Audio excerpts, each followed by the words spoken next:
And we're live.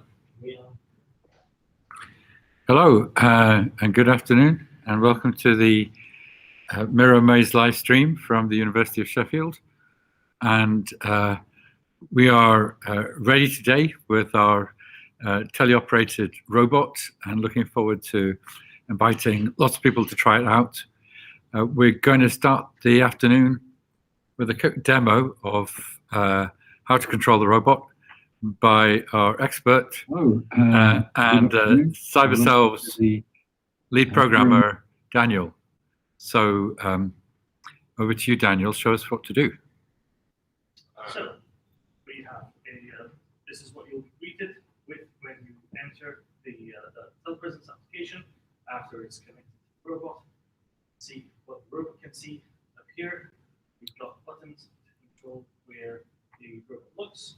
Goes up, down, to the right, to the left, and you can also control that by the mouse. So you click on the image, and you'll then capture and control it. Clicking again, that head angle, and then we've got the double APs, forwards, backwards, rotating to the right, left. Incidentally, I'll look at myself. And you can also use the keyboard keys. And so here we go.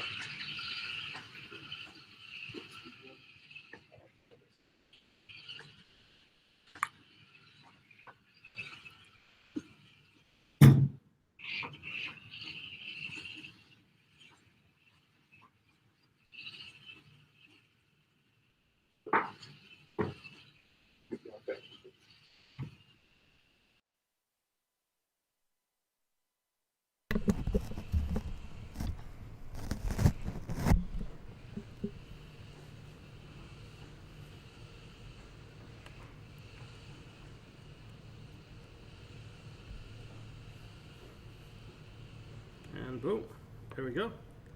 So that's the maze solved. If you ever have a doubt as to what the different buttons and keys do, just click on the question mark there, and you'll have a description of what you can do to control the robot. Back to you, Tony. Fantastic, Daniel. You made it look really easy. Shall we give someone else a go? Michael, do you want to demonstrate your Miro driving skills?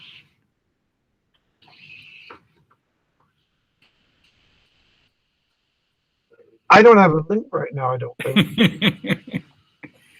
I've not done this yet. You can do it. You can do it. I'm sure I can. He's driving it back to the start. He's driving it back to the start. No, that's just showing off. He's really good. So, but you're afraid to have a go, Michael? Is that what you're saying? I'm not at all afraid. I completely misrepresented what I said. Again. So, so we're going to be timing people from the moment they cross that black line. Is that right? Yeah. And how do we know they've finished? Are they supposed to bump their nose against the checker flag? Or? Yeah, bump the nose against the checkered flag. You need to give Miro a concussion, otherwise it doesn't count. Right. Okay. But don't break the robot. What did he say? He was joking. Oh. Right. Okay. So who wants to have another go then? I mean, I would, but I'm terrible at it. So. Ask Daniel if I have it in my robot list. I don't have it in my robot list. Oh, can we enable Michael to control the robot? We got a timer on there now. Look at that. Yeah, I've got a timer. Now, so, there's some people that really are clever in this in there, aren't there? You could be on the leaderboard, Michael, if you. I see that says members of Cyberselves and their employees are and their family and friends are taking part. There's a separate league for us. So we'll dominate thoroughly, of course. Aha! Oh wait, oh, right, yeah. Oh, interesting. I've got a picture of it now. All right, let's try this. Oh, okay. Let's see here. Oh, I like that. You have to do something with your security preferences. I don't know if you've done that yet. Oh, I haven't done that yet. Can you talk him through that, Daniel? Yes. Show you how to do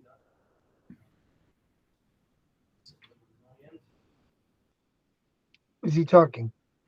He's talking. I don't know if we can hear you. I can't hear him.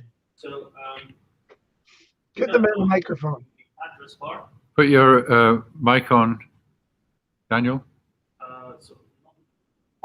Switch Need more lights. I realize it was dark in this. We're going to get an echo if you both have your mic. All right. Tony, can you mute yours so Daniel can talk to me? Because we don't need to hear you right now. Right. Daniel?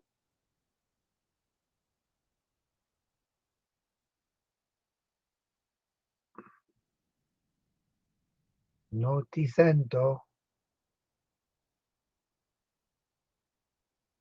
Daniel? Once again, the Cyberselves Miro Maze live stream provides fascinating content of a man talking to himself while isolating in a small little room. Yeah. I wore a different plaid shirt today because it felt like the right thing to do. I had a very early start this morning, Tony, as you know, because I was on BBC Radio Sheffield this morning and forgot to plug this whole event, which is the whole raison d'etre of me being here.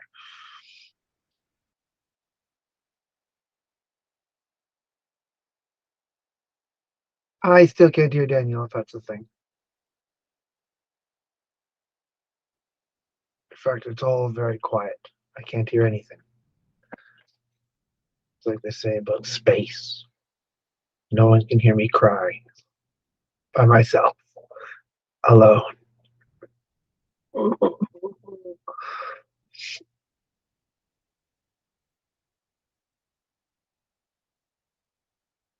Hello. Hello, hello. Still just me, chatting to myself. I like the clock, guys. That looks great. Oh, I heard someone. Hello. Who's it?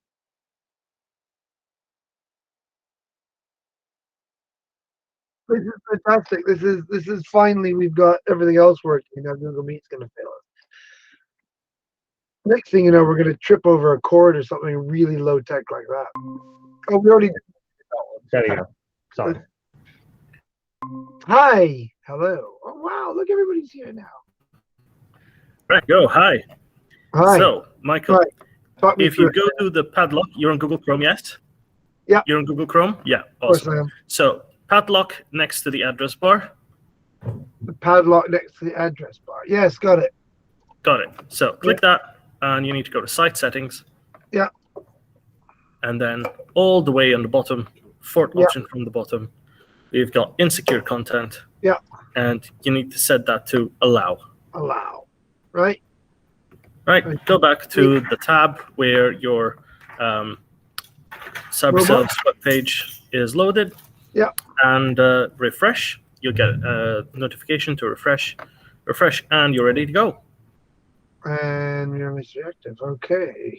My Cyberselves password. Teleport. I like the little thing. It's good. It would be nice if there was a logo thing doing it. That'd be nice. Wait till we show the good people out there our new logos and stuff. And how do I drive it? Do I use the keys or do I use my mouse? Whichever you're comfortable with. Mouse only controls the head movement. All right. Okay. And I'm left eye? Left eye, yes. Okay. All right. Yeah, I see it. Okay. And do I have to hold the button down to move the head? No, it's just a single click. Oh, so But then click again, on- we want to see you drive around the maze. All right. Okay. Let's give it a go. Right. You're timing it. Yeah. In fact, like, once you pass it the line. All right, we hit the thing yet. Wait till I hit the line. As soon as you hit the line. Hold on there. slight lag, so I want to make sure I've got that registered. Oh, where are you going? Hi, Tony. Good to see you. I Now, know. see that?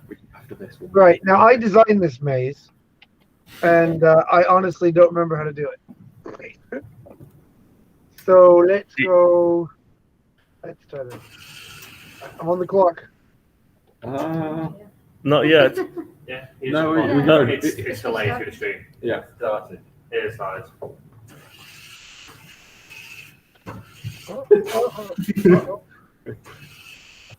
Uh-oh. Yes, we know you like the Cyberselves logo, I Michael. do like the Cyberselves logo.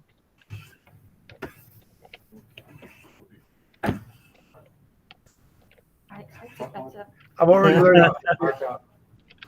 How hard would it be? Back up. How hard would it be for us to get a video through from the camera? All From right. the Robos camera. Pretty difficult, Yeah, unfortunately. That's fine. We'll get the wireless go. he told me he was good at video Okay. games.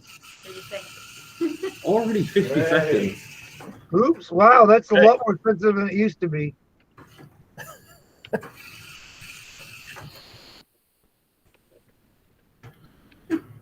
You're making me feel better, Mike. You're in the same room, and I think, and I don't want to broadcast this too loudly, but we're having some lag issues over a distance. Because I'm actually using the overhead camera right now. Well, You're using the overhead camera, that's Yeah. cheating. No, totally cheating. so that's why you're so bad. Yeah. Well, Trying Yeah. to reorient. except the other one's lagging too much. Don't Okay. compete on the overhead camera. It's Yeah, cheating. let's stop. I'll stop my Google Meets to give you a bandwidth boost.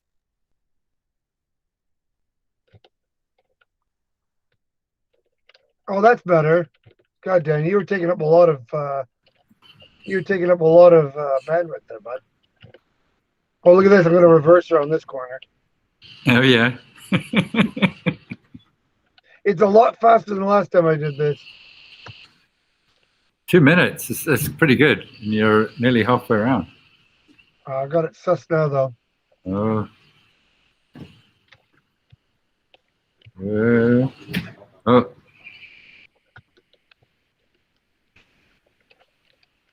Oh, come Oh, on. so close. So close. Now, Mute your microphone. oversteering, Michael. Yeah, well, that's what I mean. The turning is so much better than it used to be. Plus, I'm still cheating. You don't expect me not to cheat, do you? I mean, how do you think I beat everybody in Beat Saber? Well, you might need a second go on this. I get my 17-year-old to do it for me. Yeah, if you guys Oh, killed a couple close, of so extra cam close. rifles, I'd be messed up right now. He's going to do it. Yes. Hey, not 3 minutes. Under 3 minutes. Oh, is that good? No. Oh, I think Daniel did it in about 1 minute. hold on, though. I'm still Local- waiting for local my advantage. But yeah. visual to finish. I think you've set a standard there. I laid Bottom down of the leaderboard. an early marker, and I didn't Yeah. want to show off too much because that would just be yanking it too easy now. Fantastic. Well, we've proved it's working up to a point, Up to a point. and I guess you could have another go, but maybe we could. Oh, we certainly will have another go later. Have we got any contestants lined up for? Not at the moment. Okay. Empty. That's not scheduled for 45, no, 30, so we've got 8 minutes. 8 minutes. 8 Okay, minutes. I could have a go. I could do that There in you go. 8 minutes. So, shall I have a go? Yeah. Michael, you disconnect.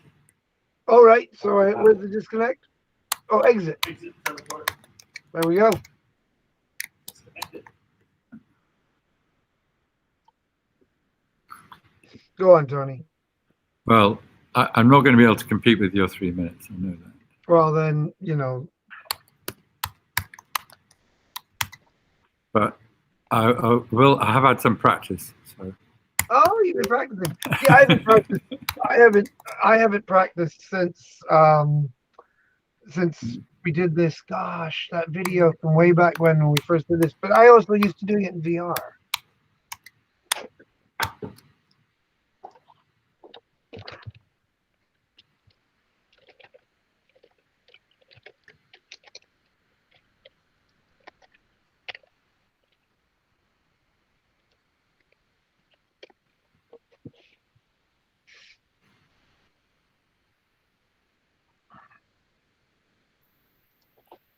Oh, I need to switch to the other network. That's what's going wrong. Yes.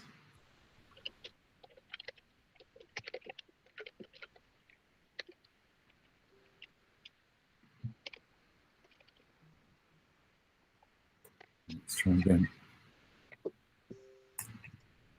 Can you hear my little rings every once in a while? Let's quiet these down, don't I?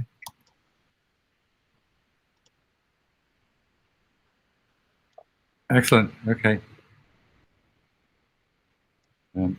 I guess, do I need to move the robot? Yes, you do need to move it on. Oh, literally, you need to Oh, move. Michael, Daniel's doing it.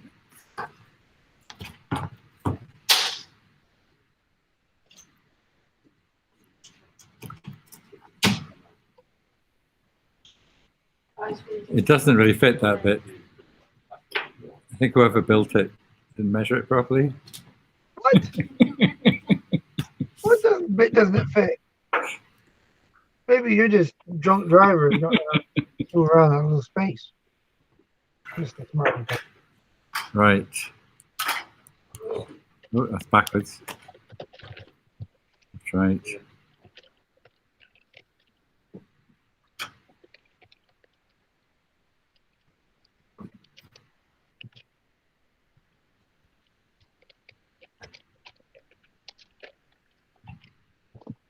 Be looking up, trying to get him to look down more.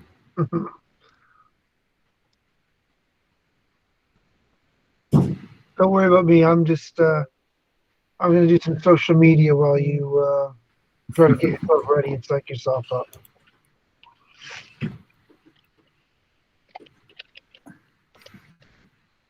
Daniel, I can't seem to get his head to move down. With the arrow keys. Yeah, I'm going with the arrow key.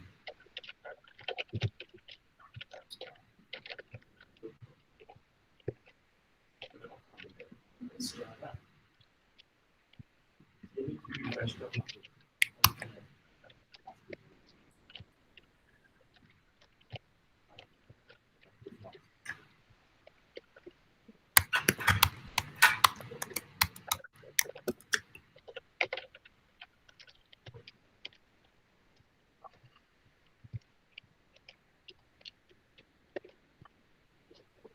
Let's head up.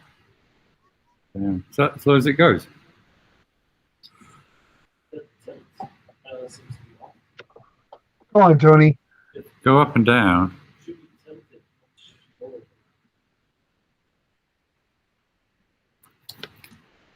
Look at me. You can't push it. That's cheating. Cheat. Wow.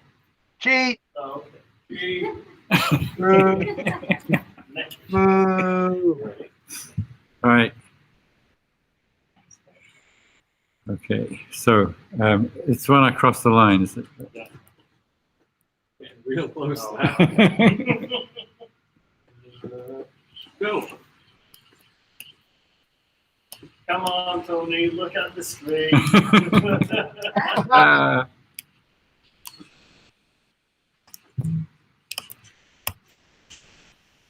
oh, oh, no. Oh, too bad. Oh. I could do a Howard Cosell impersonation, but I don't think anyone remembers who Howard Cosell is. No. But do your impersonation anyway. We won't know how bad it is. Oh dear. It's been a while since I've heard Howard Cosell. He used to be like the go-to American sports commentator back in the. I don't mean that. Oh, they didn't start the. Oh, did they start the clock? They did start the clock. Sorry, I'm looking at one feed. How am I doing? That's not bad. Not bad. Your head's straight, which helps, and you got less latency than I did. But then you're not running 5 streams. Crashed. Right. Oh. Oh. Right. If you use the right keys, that would help. I'm sorry, Tony. Mm. What's happening? It's wider than it looks. Right, I got through. Yay. And oh.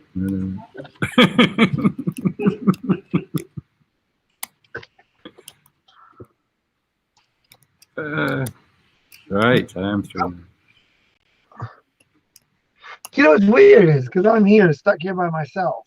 I don't know the lag because I'm watching it on different feeds, and each feed seems to have a different lag. So I assume this Google Meets. But actually, you could have finished 4 minutes ago. And I don't. I just don't know what's happening here. It's my head. You're going backwards. They're just laughing. No one's helping me. Well, that's because Oh, my head's looking the wrong way. Is funny it? watching you mess it up. You bashed it one too many times.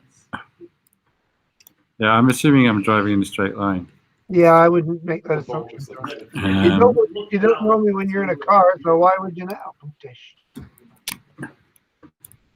Right. Oh.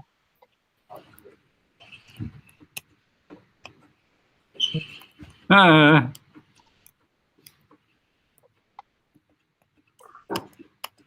Oh, I was doing so well as well. No, you weren't.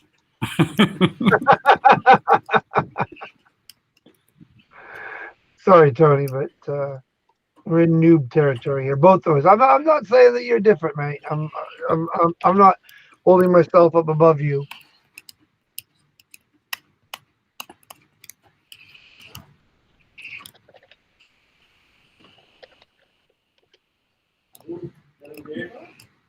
Getting there.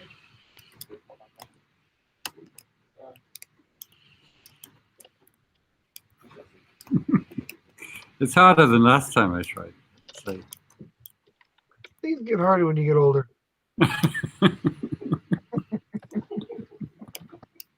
So,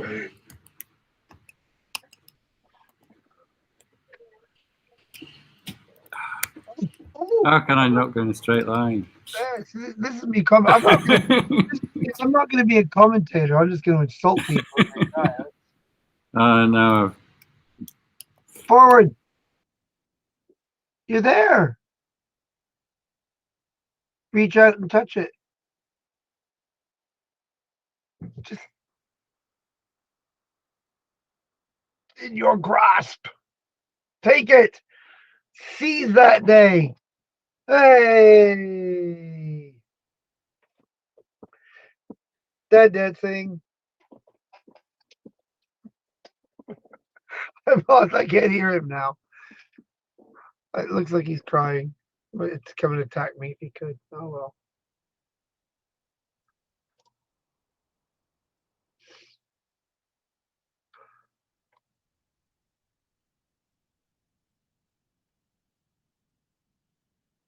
So that was not how it's done, but What was your time? 4 minutes 10 apparently. That's close to me. That's good. That's good. We should get popcorn. Let's go with my vodka. I'll rescue the robot. All right. and you need to exit teleport as well. Oh yeah.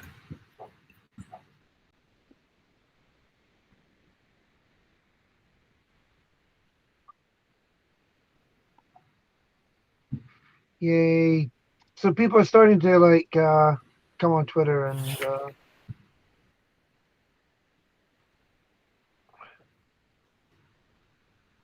there we go.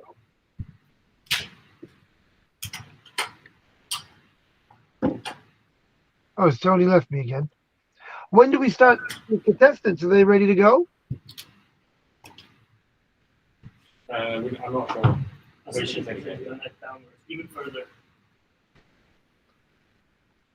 There we go, yes. Oh, here we go. The other first. Testing.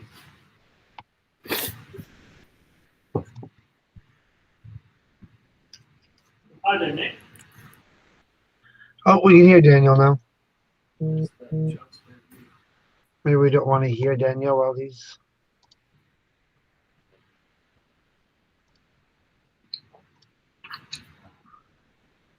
There we go. So, Tony, what have we got on the cards for today? Well, we have an interview with Joanna Bryson Oh, what at time's that? 3:45. So, and Joanna is a professor, as I was saying yesterday, of I think ethics, but I'm not sure. I have to look it up again. But We can ask her. She'll tell us. she lives in Berlin, where she works in Hertie University, and she's also connected with the University of Bath. So she is sort of very active in the field of AI and robot ethics.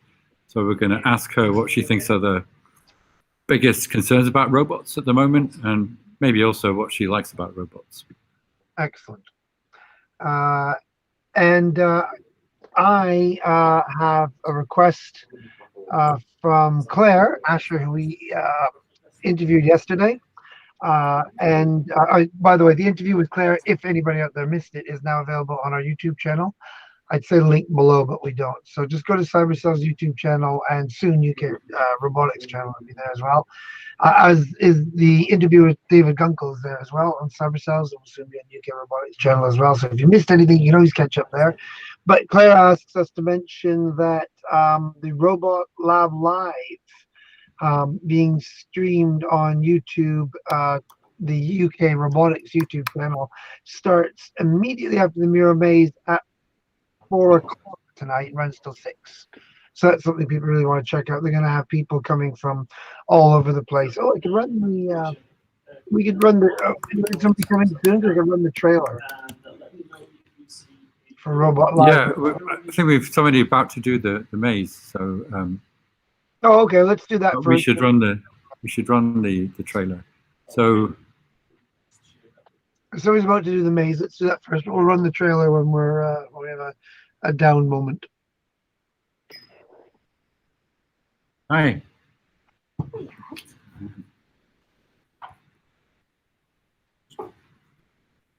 I'm just going to go offline because we've got a visitor. Oh, So Katie is here. anybody to bring on? Bring in the camera. Come speak to us. We need content. Oh, sorry, I've got. We also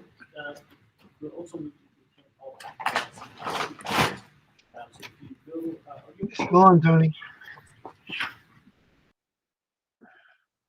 Now he's abandoned me. That's okay. So we're waiting up to find out if to see somebody else run the maze now, Tony and I. And I'm just finding out if we're getting anything going here. How are we doing, team? Can anybody over there tell me how we're holding up? Next person, they're just getting their browser set Is up. somebody going ready to go go. soon? The next person's just getting themselves set up, ready to go. So it should be ready in a few minutes. Connor, I am just going to use yours as a time.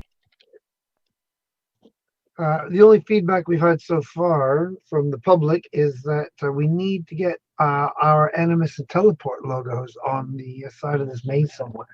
I think it's because they're so beautiful. They really are. We spent a lot of time, poured a lot of time and attention into that. And they're utterly beautiful. So I think that's what we need to have. I'm just scrolling through the media streams right now to see if there's any other comment. But please do tweet us. Hey, there's a comment. How are we today? Case, you know how we are. We're going crazy. It's always a bit of madness when you're doing one of these things, especially when, like me, you don't know what you're doing. You don't know how to speak to people.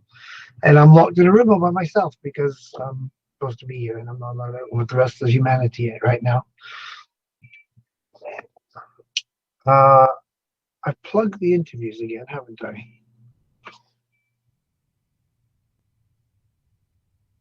So I think we're okay there. I hope if you haven't already and you're watching this, you please sign up to give this a go. we've set down some early times so far, which are quite beatable. Just under 4 minutes, and Tony was terrible. Clearly, it took him forever, much longer than me. But yeah, so that's all up there for competition. I don't even think, guys, let's bother writing those down on the leaderboard because I don't think they're gonna last. Can we get a picture of the leaderboard up? Because right now it's just me and a picture of Tony, and he's not even here. Can we get a picture of the maze up so people can, when they come in, they can see it's the maze? Anyway, always something sounds good there. We Right, can indeed. back. Aha. Okay, so Nick, whenever you pass It's weird. Hey, there we go. So yes, We've got our first contestant, Nick, ready to go. we're Oh, ready. okay. We're ready. Do we have a drum roll Wins the glory. effect or something? It's terrible. Wow. Okay. Nope, it's all gone quiet.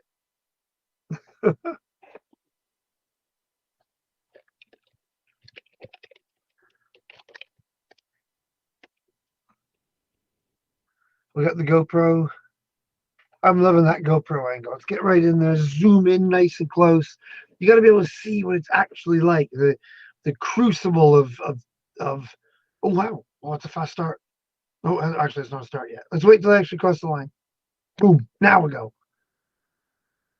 Oh, this is good, Tony. We're doomed. I can't hear you again, Tony. You've done. Oh my goodness! Look at that first turn. So smooth. We are. No. This is going to be onerous. Oh wait! I thought I'm hoping. Who is this on the course? Do we know? This is Nick. This is Nick, I think. Nick, you're kicking my butt. You're destroying me. Oh, I like that GoPro. Get in there really tight. You can see the pressure. You can see the sweat coming off the robot from the pressure. From his shiny head. It reminds me of somebody else's shiny head. That's really funny. Oh, that's it. That's it. If I had a headphone now, I'd he's Piers Morgan style and say, "That's it. I'm out of here." It's hard not to overturn, I think. It's so much faster than it used to be. Yeah. It's so much faster, it is a relief though, because you used to have to sit there and hold it down. Go, meow. Yeah, and if you get stuck on a wall. Oh, wait, no. Oh, sorry, I was looking at a replay. Oh, it's going to be under 2 minutes. It's going to be under 2 minutes. No. Yeah. No. It's going to knock a minute off your time. And hey! Oh, God. Congratulations. Oh, final time? Yeah, we should do that. Yeah, okay. Well, top of the leaderboard. Yeah, he's got another run, right? You've got another 8 minutes on your clock. We got commentary. We got commentary on our YouTube channel. Excellent. Ladies and gentlemen, we are here today. There you go. Wow. All the other feeds are coming in at different times, so I can see an instant replay constantly. Yeah, it's not. Wow, Tony, we suck. Just to clarify for the viewers that we are timing things. There is a leaderboard. We are going to invite the people with the best times to come back Friday evening for a finals round. Now we'll pit them against each other and see who can come top. There are 4 different categories for the leaderboard. So the A, B, C, D. A is, I believe I got this right. A is primary age. B is high school age or secondary age. Is this another run? Yeah. Oh, well done.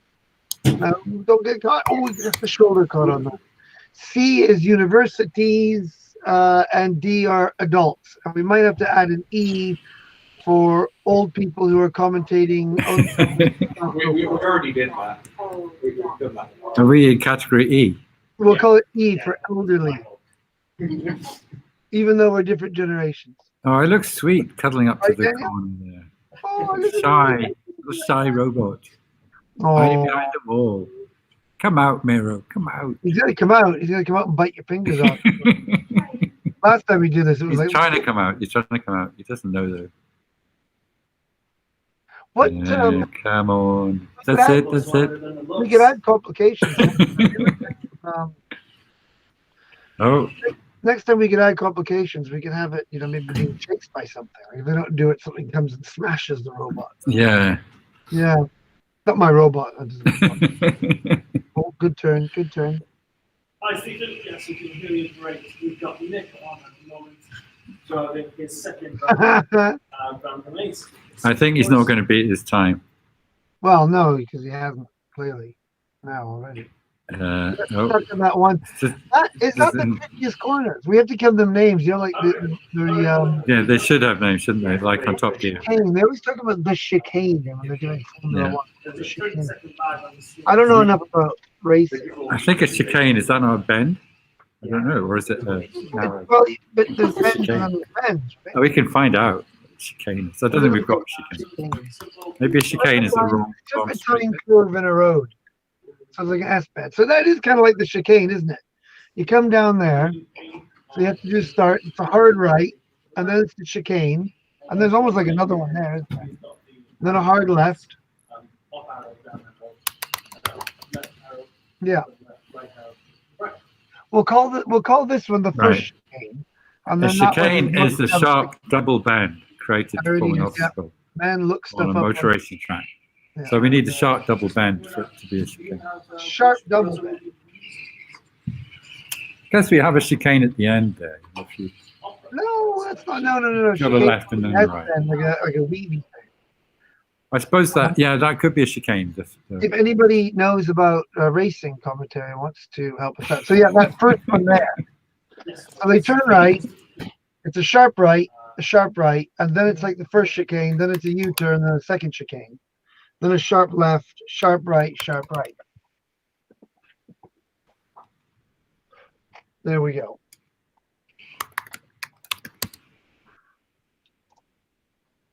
A chicane is a serpentine curve in a road. Only for the Cyberselves site. Ooh.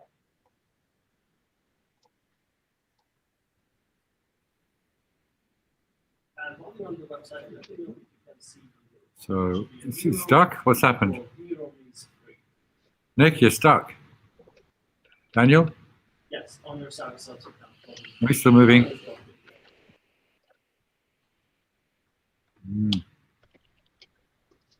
That's a tricky corner. I got stuck there for ages. Yes. Yeah. Hey, And with robots, when you're driving robots, sometimes the straightaways are the hardest part. I could beat this time, you know, because I did 4:10. So 20 seconds. Come on, Nick.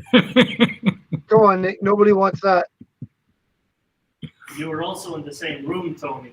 Yeah. Yeah, but I wasn't cheating, unlike some people. A, how are you cheating? B, how were you not cheating? You started by going over moving. Yay, is over 4:10. See, it's harder the second time. You can't cheer because you beat somebody. What kind of commentator are you? It's like Gary Lineker sitting there, like, hoping that Marcus Rashford doesn't score as many goals as he did, so that Gary Lineker can still be the all-time England leader for goal scorers in a single tournament. Is that true? Somebody fact check that. Somebody, I have no idea if that's true. You'd be a bad Gary Lineker, Tony. Yeah, I would be a very bad Gary. Oh, I see my name going on the leaderboard. Is it because it's at the bottom? As in, hey, got it. What, 4:58-ish?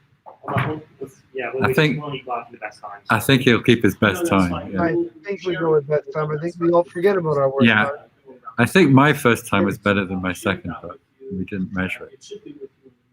Can we get the times up there on that leaderboard as well? I like that, by the way. It's very low. It's very what's the word? I'll make Michael smaller.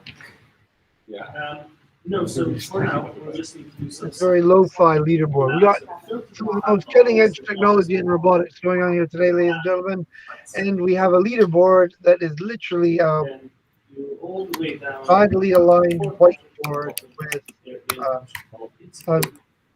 pen that looks like it's running dry. And then once that's done, you can close that settings tab and go back to your Cyberselves tab, and you're ready to teleport. We'll let you know when next time is up. All right, are we good again for that? We'll let you know when next disconnect. Yeah. Otherwise, you won't be able to. I'm trying to let people know on Facebook this is happening because we have a feed on Facebook. Yeah. And we've got a few followers on Facebook, so be nice to let people know. Here, I'm gonna say, How'd you find it, Nick? see if I can remember how to spell our name. Okay.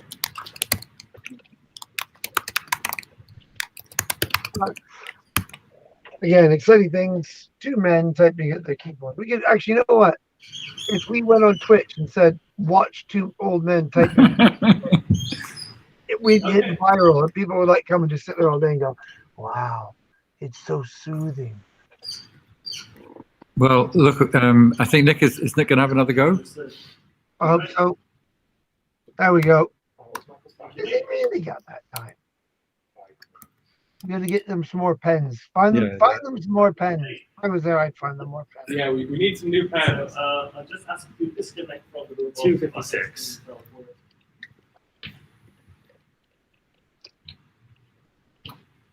Perfect. So, Stephen, I'll keep over to you. You want to do a attempt? Yeah. So I reckon you want to do a bit of practice before you get off. Although practice didn't help Nick too much. No, well, Nick aced it the first time. It's almost He like, did it, yeah. It's maybe almost the like, second one he thought that great time in the bag. Maybe he thought, "Oh, I know what I'll do. I'll just try something else here." Maybe he's experimenting. Maybe he's like, I was experimenting. It was my go. "You weren't. You're experimenting with reality. But, You're experimenting with Newtonian physics and the concept of relativity." right. I want to see Nick take a run at the start, not just go to the This line. isn't Nick. I want him to go This is boom, who is it? running out of the gate and enter. Stephen. This is Stephen, who's Oh, it's Stephen now. yeah. I want to see Stephen run out of the gate. We've got Stephen Powley from the Institute for Future Transport in Cities. There you go. Oh well, he's Where? obviously an insider. He might know Where is he from? about vehicles. Oh, right. From the Institute of Future Transport. And Oh, right. so Because then we have some competition here. he's probably used to self-driving vehicles. This one doesn't self-drive. Yeah, if you look down, that should recenter down. There we go. Yeah, it's important to get your head straight, I would say. It's my tip. Have a straight head. Generally a good tip. Well, especially if you're there and you actually straighten your head before you set off. Yeah. Yes. We've had a request from an anonymous member of the public, Tony, to include the beautiful logos from Cyberselves. Yeah. It was from an RW from Monmouthshire. I don't have any other information, but We can print out some more logos, but I struggled with the printer just now. Well, I can have another go at it in a bit. I love it when we say stuff like, "We're we run a tech company. We can't use a printer." Well,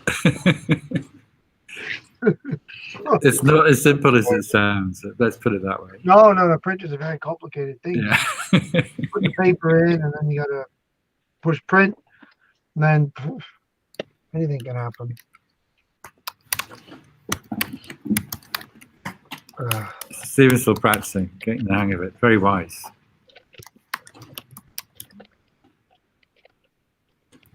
I'm putting the Facebook post. I'm saying join us for robot demonstrations, interviews, and inane chatter. Does that sound about right? Well, speak for yourself. Mine's erudite. Oh, I should maybe say that. Inane is inane with 2 N's. Think 3. No. It's not 3, is it? No, that brings up. As soon as you go with trying to say inane. Oh, he's off. He's off. Oh, And the clock started. it comes up with this. And he's immediately got stuck on the ball. I don't. Oh. It's a new person I don't know. Yes, you are stuck against the wall. The robot's much wider than you'd imagine. You want to back up? Stout. Back Yeah, up. we'll be stuck at them. Yeah, It's well, one, let's it's go. two ends. Do you want to pull it One. back? Yeah, I'll pull it back. I can do this. I You got guess. Like that. Yeah, so we'll assign it then. So we reset your position. I'll be back in a sec.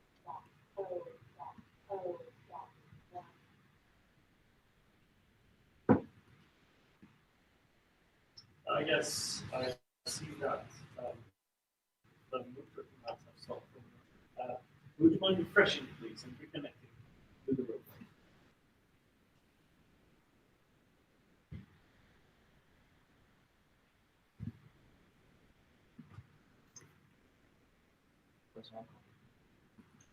Think slight technical hitch.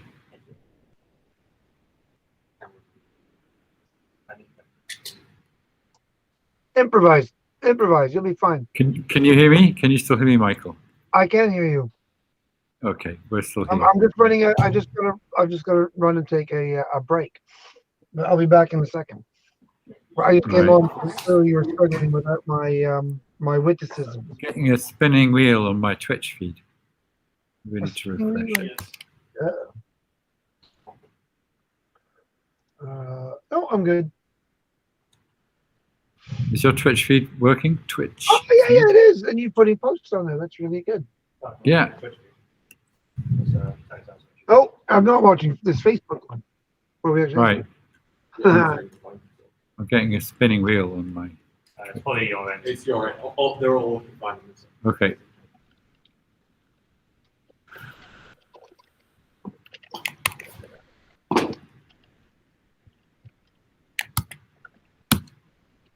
What have you worked out? None of them seem to be connecting to the phone, and whenever I try and click demo mode, the phone stops. Well, it was working for me this morning. That Right, this one. one.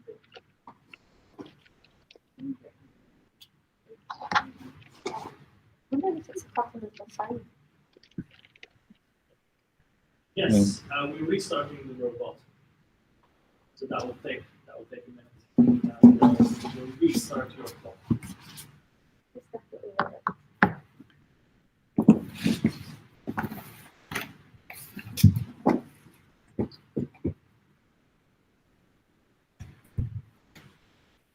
Right, I'll.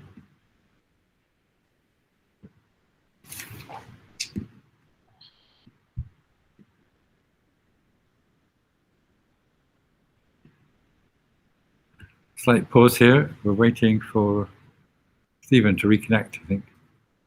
Yeah, the robot So is, yes, running it from the browser is particularly difficult than screen out.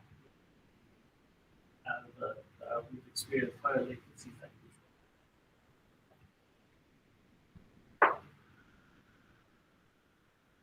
So Right now, the application is a VR application. So it is runs on an Oculus Quest.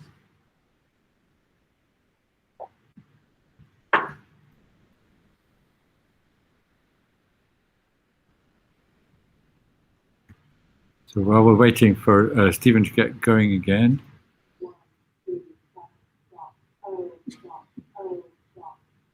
we've got other Miros in the room that are starting to talk. Nice.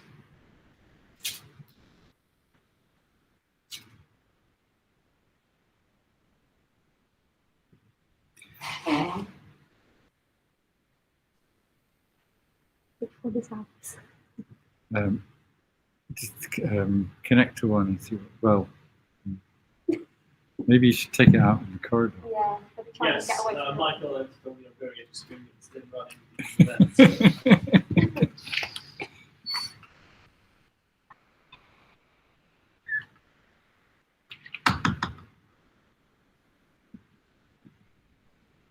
Yes. So we're hopeful that we're going to start again soon, I think. Not sure what the hiccup is this time, but it is difficult to organize this, partly because we're trying to operate from a university which has a firewall specifically designed to prevent the kind of two-way communication that we're trying to facilitate here. So it did take a bit of negotiation to get out of the firewall.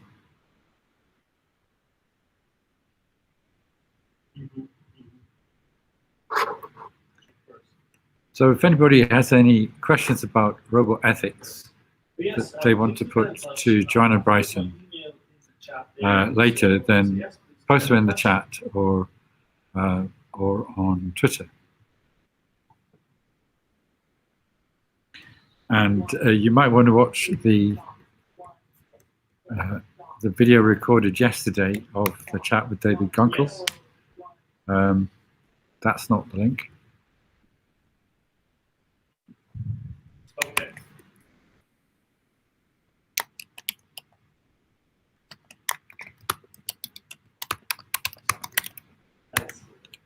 That is the link. And David was talking about under what circumstances we might think the future robots might have rights in the same way that we think, well, in a different way perhaps, than that we think that animals have rights. And if you go back in time, we didn't used to think that animals should have rights. So in the future, perhaps we will think that robots should have rights. And David was talking about that yesterday. That's something we might talk to Joanna about later. Remote control over 4G. We'll also be talking about other ethical risks around robots. For example, the idea that a robot might take your job. So, yeah, There's no risk of anyone around here losing their job to a robot anytime soon. Basically, a simulator, which has the latest perseverance robots to help students. So I'm going coding through the PBS project. Pretty cool that you have a physical. Okay, so the robot is back up. Yes, please. Well, it looks like the robot's working, so Stephen's going to hopefully be in control of it again imminently. Say the whole time. Awesome. Thank you. So the robot is back up. You can ask you to refresh and teleport into the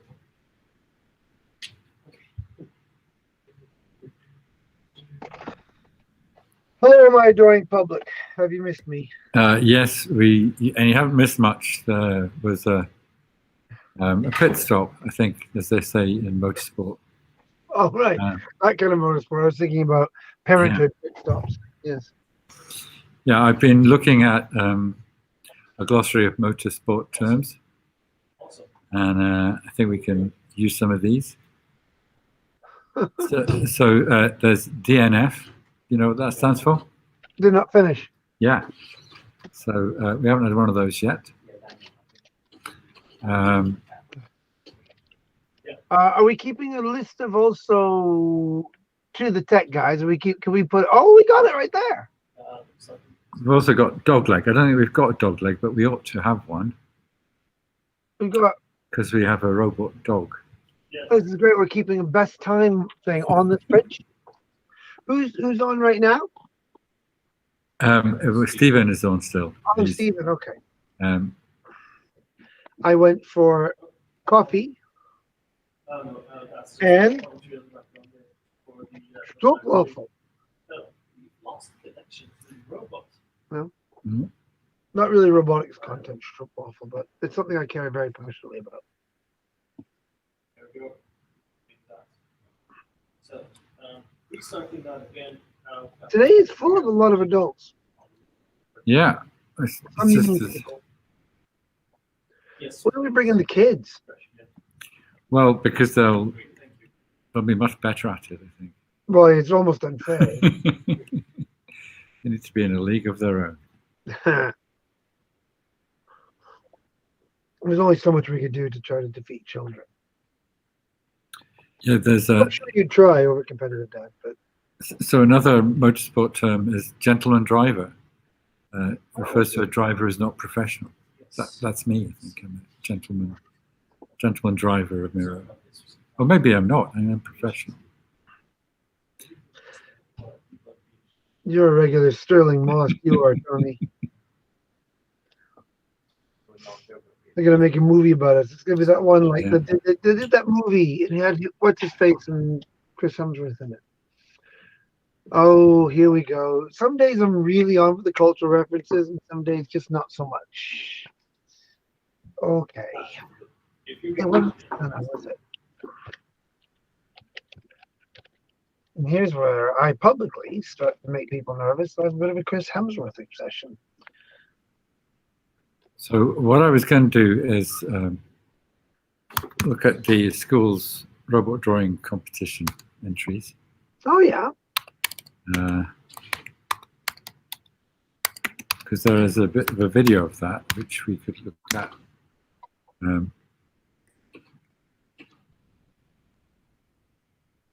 that's a year old. Mhm.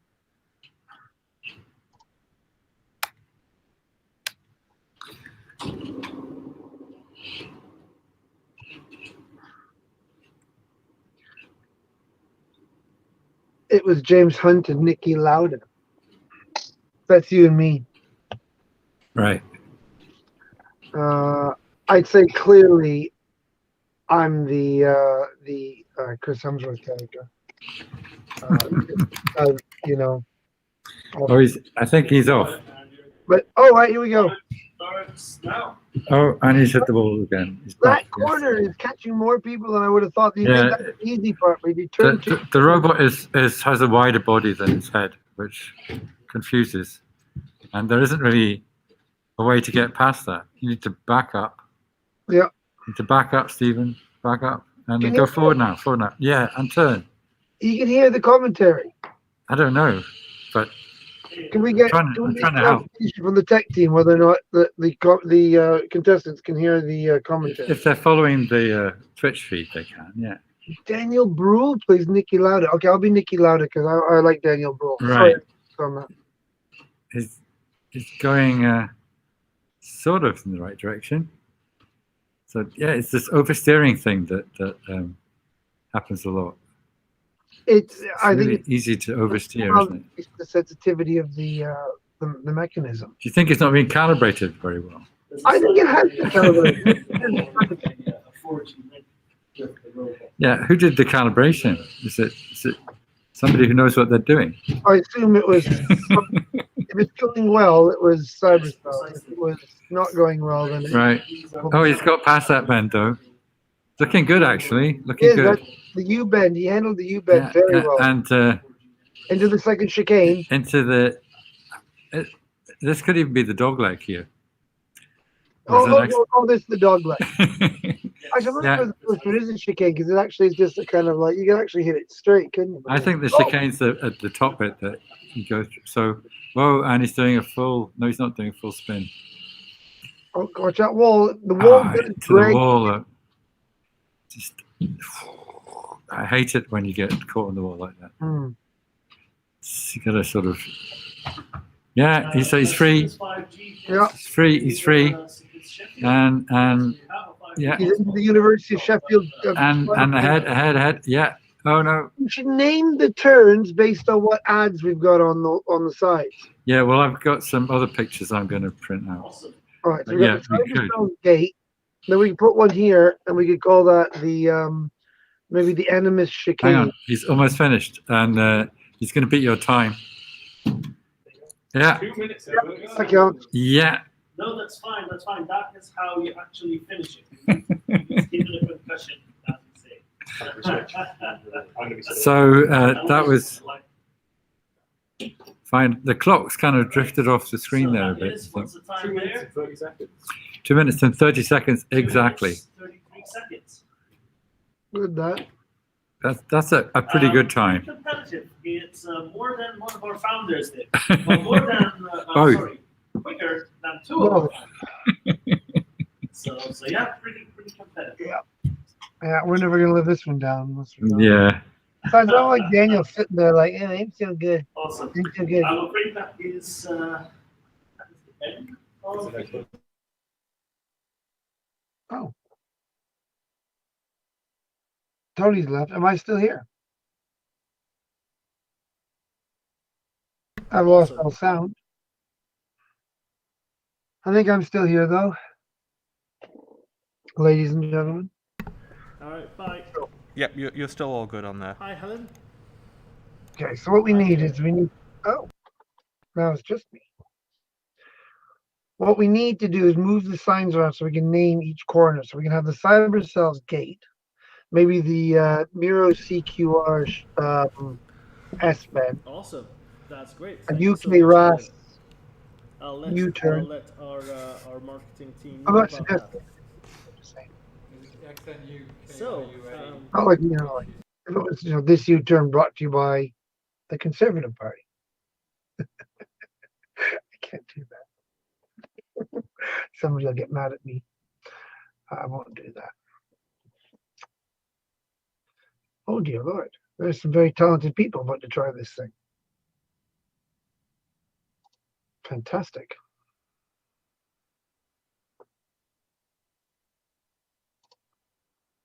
Oh, we got some Facebook love in there too.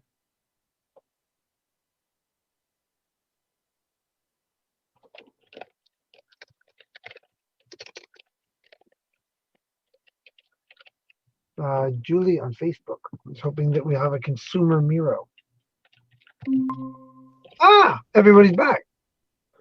Now it's funny because I'm off here on my own at home. Isolating No, now. you can set up I Should have say brought an Android. everybody's back like I've been here the whole time. And meanwhile, it's just me by myself. It's like fog in the channel kind of headlines I'm creating for myself here. So this is to confirm I can hear this is Daniel. the setup your Cyberselves account, correct? No. Oh.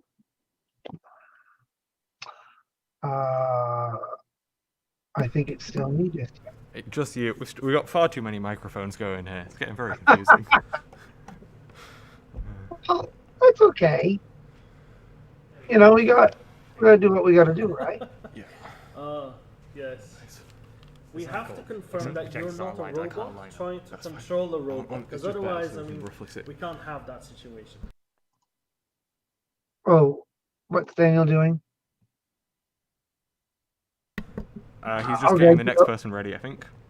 Right, I do have all this thing.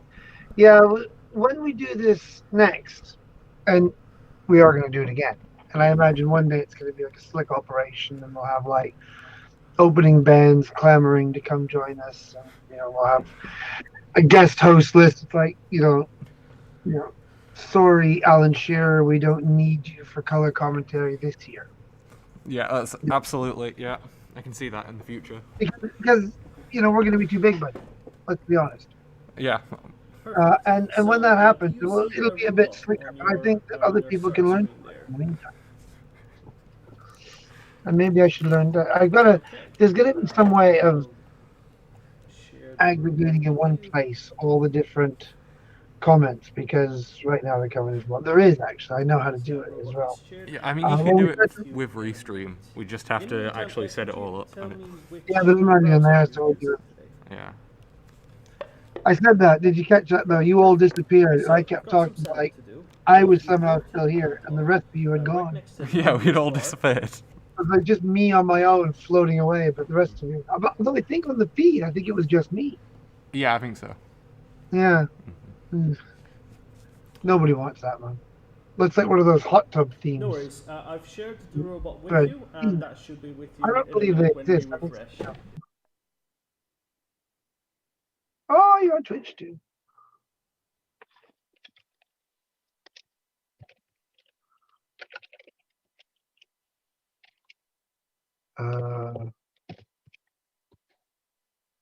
Here we go. Every once in a while, everything goes quiet.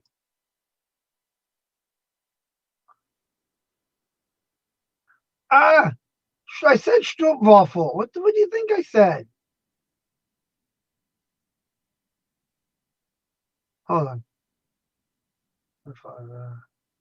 Okay. First, if you haven't already, do watch the David Gunkel interview. Second, I said Stroopwafel. Did I say it wrong? I'm looking at Twitch now. Stroopwafel. It's Dutch, right? See? That's for you, man. That's love. I should get a little heart-shaped stroopwafel. What am I saying? I said stroopwafel, and you're saying stroopwafel. I'm saying it. Yeah. There you go. Am I saying it wrong? Maybe. Not being known for my languages. Non posso parlare. I don't even know how to say Dutch in Italian.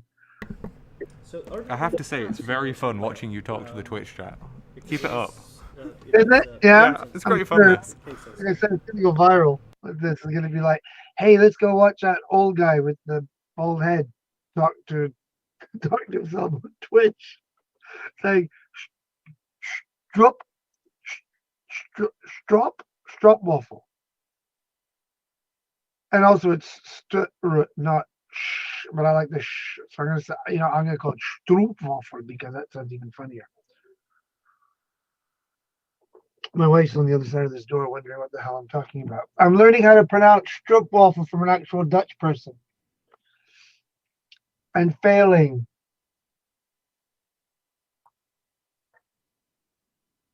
Yeah, see? This door's open so you can hear my dog soon. Everybody's left me again, haven't they? I'm still here. Thanks, man. You're not talking with me, though, are you? You're just kind of leaving me hanging out there. I'm busy, you know. Gotta make a live Oh, stream work. this is true. This is true. I guess, yeah, you have a job to do. Okay. Hi, Sanpete. What is that? You put a little thingy there. I don't know what it is. Oh, it's a thing. What? Nothing. You're giggling. I wouldn't dream of it. Okay. What else we got going on here? All right. There we go. Nothing much happening there. This is just a reminder of viewers if it's happening across this channel that we're demonstrating robots. Oh, here he is now. This light spike is amazing what they can do today with silicon and artificial intelligence. Hi, Tony. We can't hear you. I'm not just discovering Twitch. I mean, I like it. Yeah, no, I do like it, but I'm not just. I have been here before. It's just one of those things where it's like you look at it, and if you're a noob, unless you actually throw yourself into it, you kind of say like, "Is this for me?" Like I was like that with Twitter for a long time. I'm very comfortable in Twitter now, whereas I don't think I'll ever be comfortable in something like Snapchat. Like I'm not going to Snapchat. Definitely not going to TikTok. My kids would say they disown me if I went on TikTok. Because it's just not, like, they don't go on TikTok because they say it's too young for them, and one of them's 11. Who are you talking to, Michael? Evidently, I thought you were in a conversation with somebody. On But, Twitch, we have people on Twitch talking to us. Oh, we're talking to people on Twitch. Yeah, Yeah. of course we are. But Tony, yeah, face down, bud. What are you doing something differently? You're a lot louder now than you were before. is that better?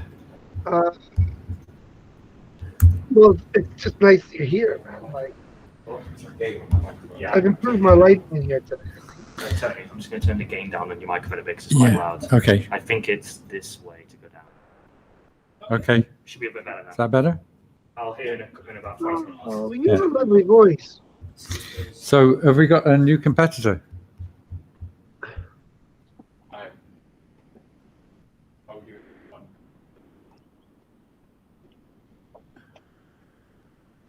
It is a middleware, so we provide an SDK. Oh. So Daniel's talking to somebody.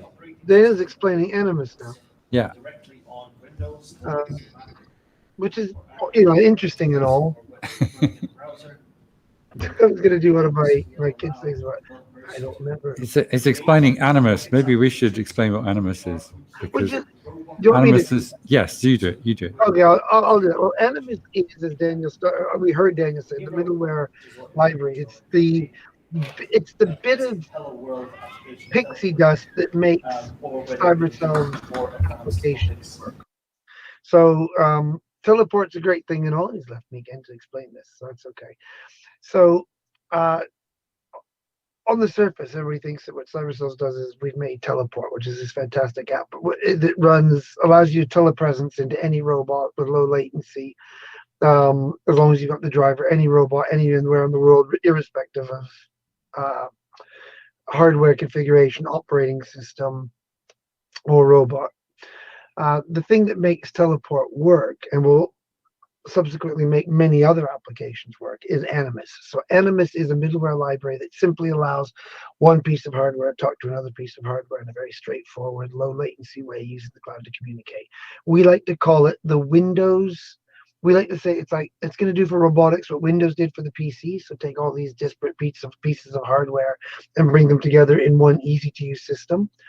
Or what Android is to mobile phones, because back in the days of mobile phones, when you had all these different manufacturers, you had Nokia and Motorola and Samsung, all these things. And if you were to design an app for one of these phones, you had to design the app differently for each piece of hardware. So what Android does is basically it's an operating system. It's a way of communicating between the different pieces of hardware and the applications. So you could write a single app that would work on all Android phones. Likewise, with robotics nowadays, if you want to write an app that works on one robot, you want it to work on another robot with a different operating system or different programming language, you start all over again. What we're doing is saying that you write one app and it'll work on any robot that works with Animus. That's pretty much it. We got a beautiful logo for it. I know this because that's my job right now, is to work with our local creatives, Hydra Creative, who we work with. Shout out to our partners in Hydra, because we're also doing a a Euro 2020 pool with them. We pulled Switzerland, which, okay, if they make the next round, I'll be all right. But it would have been nice to have Italy, though, wouldn't it? I mean, really, that's what everybody wanted, right? So, okay. Anyway, yeah, so we're doing all these wonderful things with them as well. So hopefully we'll get some of those logos up and we can start naming the turns after these things. I wonder if Richard, what if Richard's watching? I should get him to come here and join me.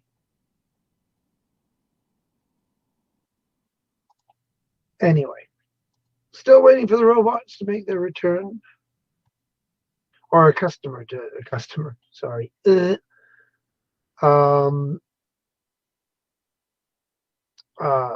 Waiting for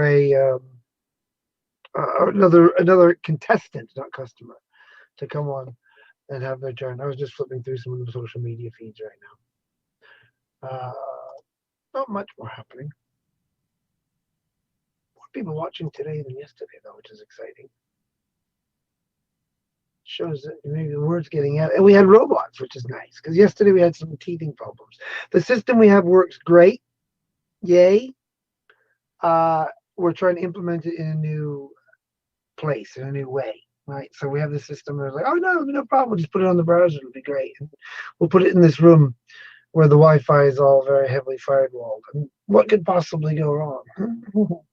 As you do with robotics. I had a very comforting talk today with somebody else who's involved in, and here's another plug, Robot Lab Live, which is happening right after Miro Maze today. So at 4 o'clock, we're going to go from here after our interview with Professor Joanna Bryson. We're going to go to, if you're following on the UK Robotics Twitch or YouTube feeds, it'll just start up right away. You can watch the Robot Lab Live, which is 2 hours worth of people bringing from all around the UK, people showing off their robot hardware.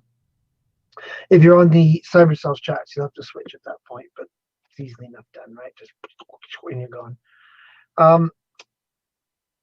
I said something to somebody yesterday about in the interview with Claire Asher, which if you haven't seen, also Cyberselves website or YouTube channel, sorry, has that interview again. But the Robot Lab Live is this great opportunity for all the roboticists in the UK to come together and to show off what they do. And I said it was like in Harry Potter book 5, I believe, and they're at the Quidditch World Cup, and they remark that wizards can't help showing off when they get together. Bit like roboticists, we're all very humble. No, that's not true. There's a lot of roboticists that are very humble, and it's very collaborative. But there are times when we get together, we got to show off our cool stuff, right? We want to show that we've got this that works, we've got that works. And hey, look what ours can do, and look at this, we can do that. And never quite comes off as we plan. Tony was talking about the chaos of it all yesterday. And it's controlled chaos. We have to embrace the chaos. And embrace the fact that you sit here with me talking to you for half an hour when you'd rather be watching robots. I know I would be. Oh, we have a robot on the screen. Is this good news, people? You actually all sat there listening to me drawing.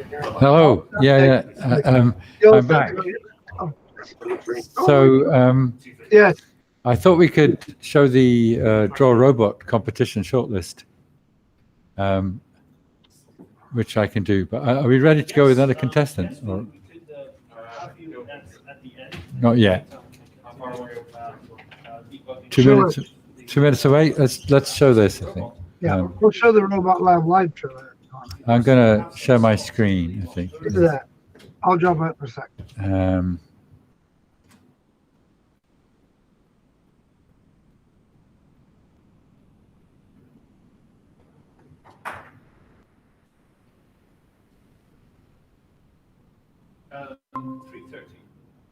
Check on Thursday.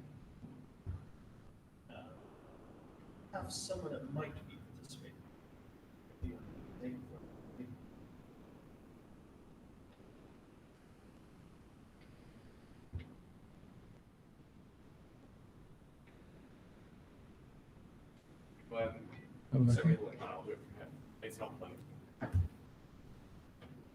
We can see Tony's tab with the glossary of motorsport terms open, Wikipedia page. Caught you out, man. Hey, let's just hope that's the worst we do. Can you see these robot pictures, Michael? No. Ah, okay, that hasn't worked. Oh, wait, no, I see something now. More importantly, what do we see on the screen? No, we see you and I looking at your desktop. Thank you.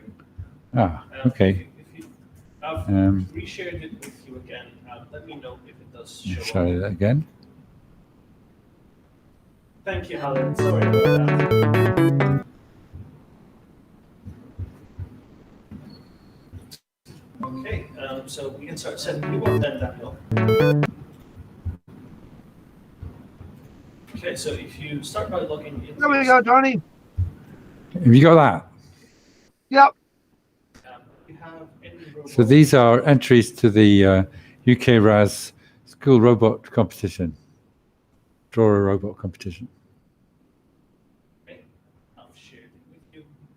That should be good. Can I ask which browser you use? I like the name Spiderbot, but it's only got 2 legs. Well, one of them said something about long, sharp teeth. So if you go to the address bar. That one seemed to have an ice cube maker built into it. Yeah. Which is clever, really. So if you click on That's beautiful. That is a cool drawing. site settings. That is a robot. That kid knows about robots. Or Oh cartoon. yeah, that's nice and spacey. It had a mouth as well with teeth. That's cool. Yeah, why do robots have teeth? So they can bite you. Yeah, but we're not doing that, right? I mean, that's not actually the point. For the listeners out there, robots don't actually have teeth, and they don't bite human beings. They don't have Well, teeth because They might be good if you're a recycling robot, and you need No, to that's interesting. waste. they wouldn't be teeth then, but anthropomorphize it however we like it. We would probably Yeah. put teeth. No robots yet. Hey, the dog bots. This is the dog I bots. like that one. Looks like Miro. Yeah. Time travel button on that one. That would be nice. We just go back in time to the start of this session. That was good. I'm going to show that again because I didn't really have a chance to look at all those. There was a picture there of the future board. Not like as much. So if you stop sharing, I'll play on this one. Oh, Connor's going to play it for us. Oh, does that make it better? I think so. I find if Connor does things, they tend to work better.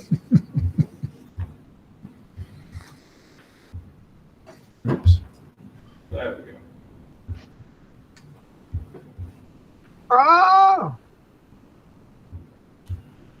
Tony, move your mouse off the volume slider. There you go.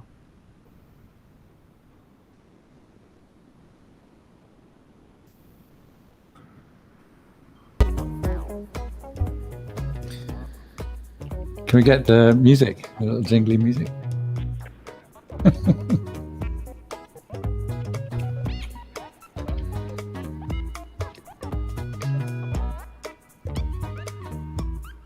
Which is your favorite then, Michael? I don't know. Depends on what for. I think the Dogbot is, I gotta go with that. I That like one, the time travel button. That would be useful. see, what's that guy doing? Is he making a bridge across the canyon? Need to, They're coming faster. That one looks pretty cool. that one had 4 arms. That's okay. There's a lot of humanoids, and so we don't have to stick with the humanoid form. No, but then when we build robots robots. were invented as kind of anthropomorphized humanoids, weren't they? Yeah, this is true. I'm talking telebox here. That's a mobile phone. Yeah, that one's got an extra arm or something coming out of each side. I'd like a robot like a mobile phone. They're all a bit anthropomorphic. Hmm. Or humanoidish. They're the most fun robots anyway. See, that's a robot bin. It's a really good idea. It's a very good idea. And it's not anthropomorphic. It's but it's kind of got a face. But Yeah, because it kind of has legs and kind of, Yeah. you know, anytime you see two things and then something underneath it, it's eyes and a mouth, right? That's human beings for you. We're so predictable. I know you like that dog. yeah, I like the next dog as well. It's gonna come Is up. it a next dog? Yeah, that one. How's that a dog? He's got a happy dog face. How's that a dog face? Just look at the ears, the dog ears, and dog nose. Are we looking at the same one? I'm wondering if there's a timeline here. The yellow one. No, it was brown. Oh, the brown one. Yeah, that's a dog. The one after it, though. Yeah. Anyway, those I'm not sure when when it's going to be announced, but those are the shortlist. It's Spider-Bot because it's not because it's got 2 or how many legs it's got. It's because it's Spider-Man bot. Oh, it's the color of blue. the costume, and yeah, Spider-Man. I get you now. Yeah. Oh, means Miro 1. Sorry about that. I'll have to share Maze. How we doing over there? We're getting there. Have we got another video to show? You guys missed me. I think Let me show the. Stop sharing. I'll do it when. Or have you done that already? no, I think it's better if Connor shows it. Oh well, So- Connor didn't have this though, so this won't work. So just put the link in the chat, and then Connor can show it. Not a link. Okay, I'll see if I can dig it up. I'll try. Yes, get it as well. Can everybody see the chat now? Oh, I guess not. There we go. Try that. See if that works. Yeah, everybody can see it now. You are now inside the robot. You can see from the robot. We might be getting close to having another robot contestant. We've got WASD for controlling the robot moving forwards and backwards, rotating side There's to side. movement. And we've got Oh, we're going. arrow keys to control where the robot is looking. So up, down, look to the right, and look to the left. Oh, excellent. And now to explain the rules here, we want you to get to the end of the maze, and you might probably see a black line in front of you. Oh, it's exciting. Cross that threshold. Another where it contestant. starts. There we go. Daniel, who's the contestant? So the contestant.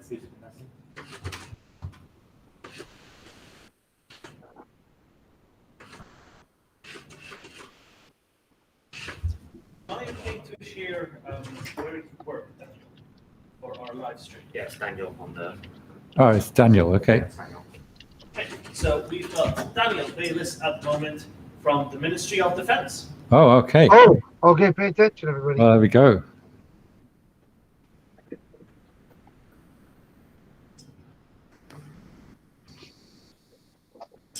And the time doesn't start till you cross the black line. So. A chessboard at the end of the maze, a checkerboard.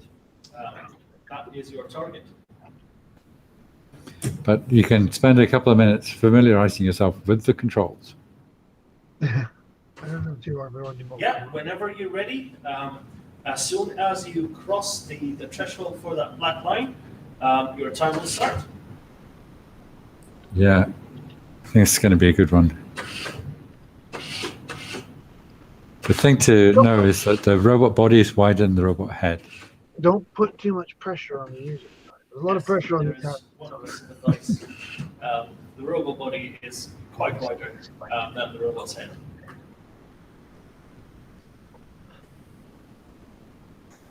Dun, dun, dun, dun, dun. We're gonna. Are you ready? Okay, keep off. Oh, wait. And it's off. And Started. you're off.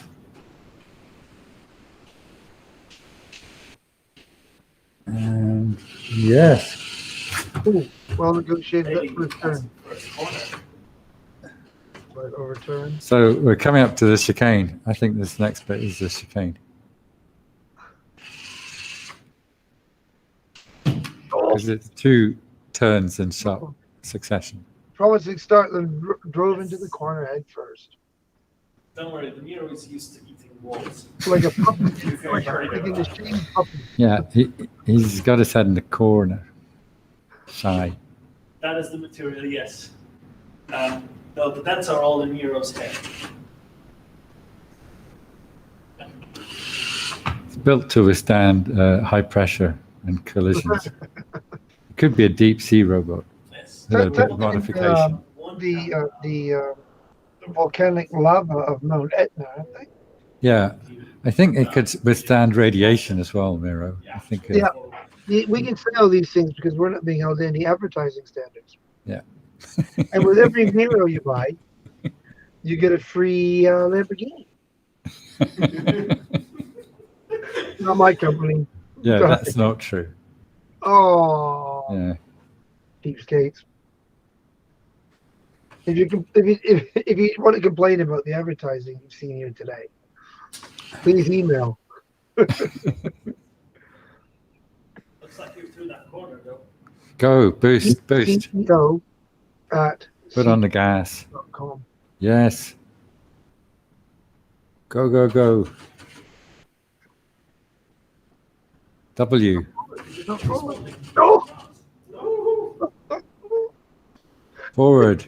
Is it not I going do forward? like to see robots Yes. smashing into things. It's bad, I know. Oh, Roughly a second time delay between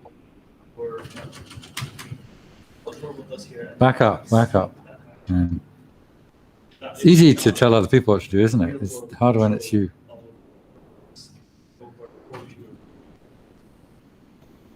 4G networks. Mm.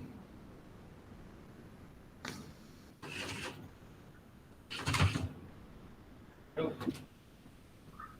Self. And go. Yay. Oh, that is the most deadly of the corners. You reckon? That's where more No. more robots suspect have. I don't have statistics to back that up, but then I usually say stuff without anything to back it up. So it's a tricky one. It's deceptively, I think people try to cut it like that. We'll call it the UK RAS chicane. Yeah, that's what it is. Yeah. You know, this is a chicane, this bit, because there's 2 corners in quick succession. That is. Did that come up in your glossary? I did. Yeah, that's a chicane. And It's a good word, chicane. I think we're going to call the last bit before the final stretch the dog leg. The dog leg. I thought the dog leg was the next bit after the U-bend. Oh, okay. Well, where are we? Consequential dead end.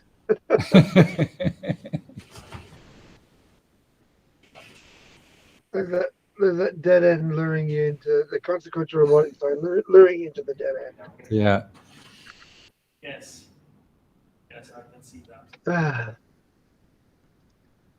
It's all kicking off on Twitter today. I haven't had time to check Twitter yet. In fact, I need to tweet. You need to tweet. Well, our good friend David Gunkel's been in touch, posting his some links of the interview yesterday. So that's been keeping. Have you posted a link to the to the video of his interview? I can repost. I've posted. Yes, I have posted links to it. Certainly, he's got it, and other people do as well. If you follow at Cyberselves, they're all there. Oh, okay. Yes.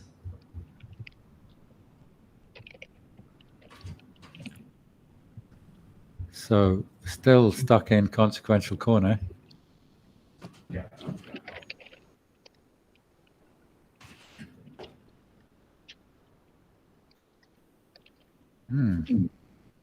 David's not only very smart man. I like a lot of his writings, but he does good Twitter.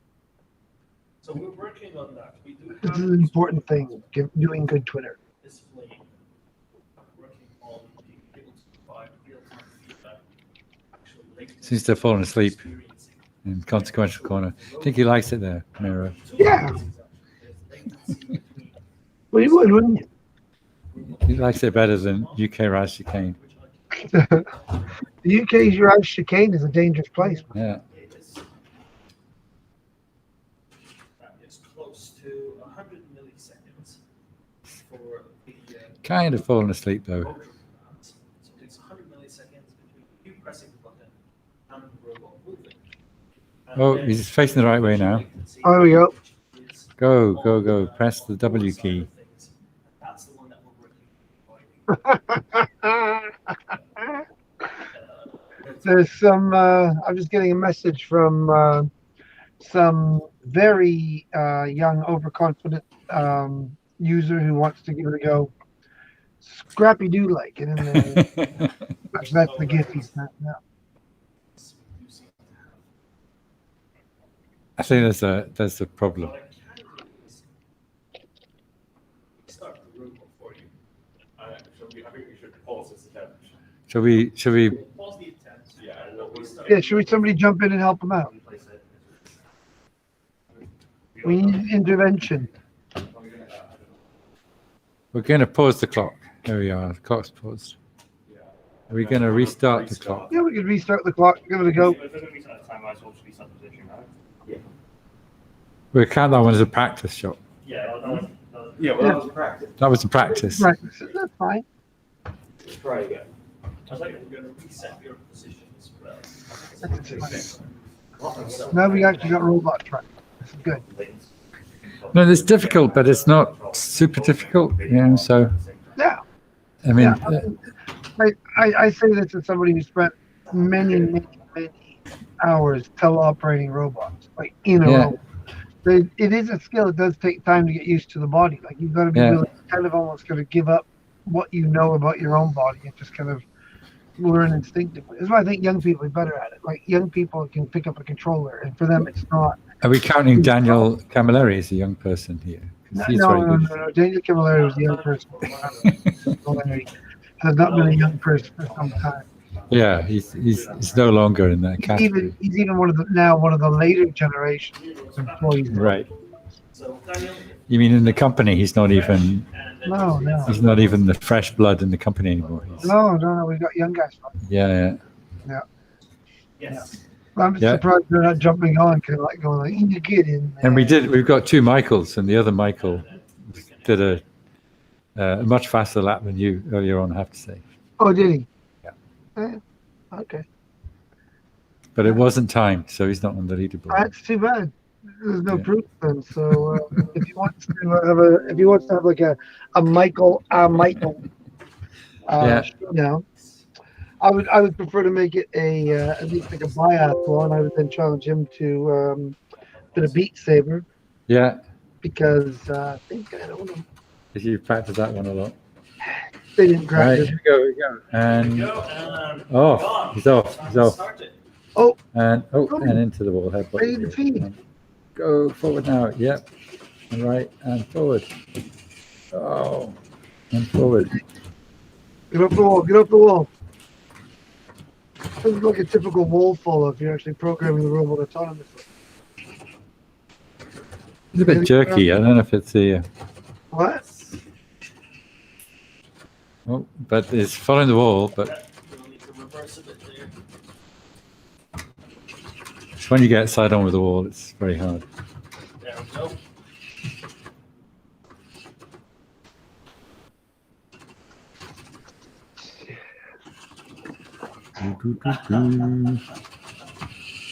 Yes, precisely. And into. Now here's the dangerous chicane. And is he going to go into consequential corner again? Because Miro No, does like that corner. Oh, Oh, he's taking the corner wide, but he's taking it. Oh, yeah. that's good. Don't overturn. Don't overturn. No. Yes. Oh, that Yeah. was much better handle. It's come through the chicane. It's come through the UK RAS chicane. When you first bend to the chicane. This is a good time. This is a good time. What was the guy's name? I think it's Daniel. It's Daniel. No. Sorry, not him. Another guy. No, the Murray, who was the old commentator for Formula One. Oh, yeah. I know who you mean. Yeah, do him. Murray. Yeah. Murray. Walker. I'm thinking Walker. Yeah. Murray Walker. Yeah. With the camera. I can't see anything. Tony, I'm blind. Really? Yeah, well, I can't see the thing. I'm blind. Right. Into the dog leg. It's in the dog leg. Should we call this the dog leg? Oh, he's stuck on the wall. Stuck on the wall. So the Twitch feed's about, I don't know, 20 seconds behind. So he's out. And yeah, in the home stretch. This is a good time. Home stretch. Good time. It's going to beat Michael's time. Sometimes they say driving straight is the hardest part. Yeah. It's There. Thereabouts. There. Thereabouts. Ah, And 231. 231. That's 1 second. Or is that All right, how is that this time? a tie with Stephen? That's No. a tied time. no. Well, we've got a tie. We might have to go to milliseconds, guys. We have a tie. I just put number 2 on the leaderboard. So I have 2 twos. That's also Leaderboard. all right. Our next contestant is not on yet, so we can reset you and you can go for a second go.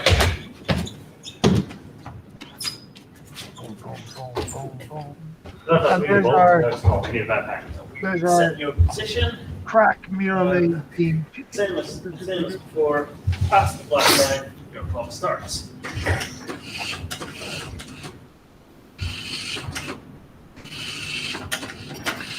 Right, this might even be a faster lap. And you're off. Although not everybody who's had 2 laps has had a second faster lap. Well, we got that caught on that first corner. Yeah. Just the shoulder. I keep holding that one. Ooh, Yeah. Yes. forward. Okay, from the chicane. A big challenge. Have a little rest and I consequential. wonder if they're thinking that. I wonder if it becomes harder because people are still learning. It comes early, and people are still learning the body. Yeah.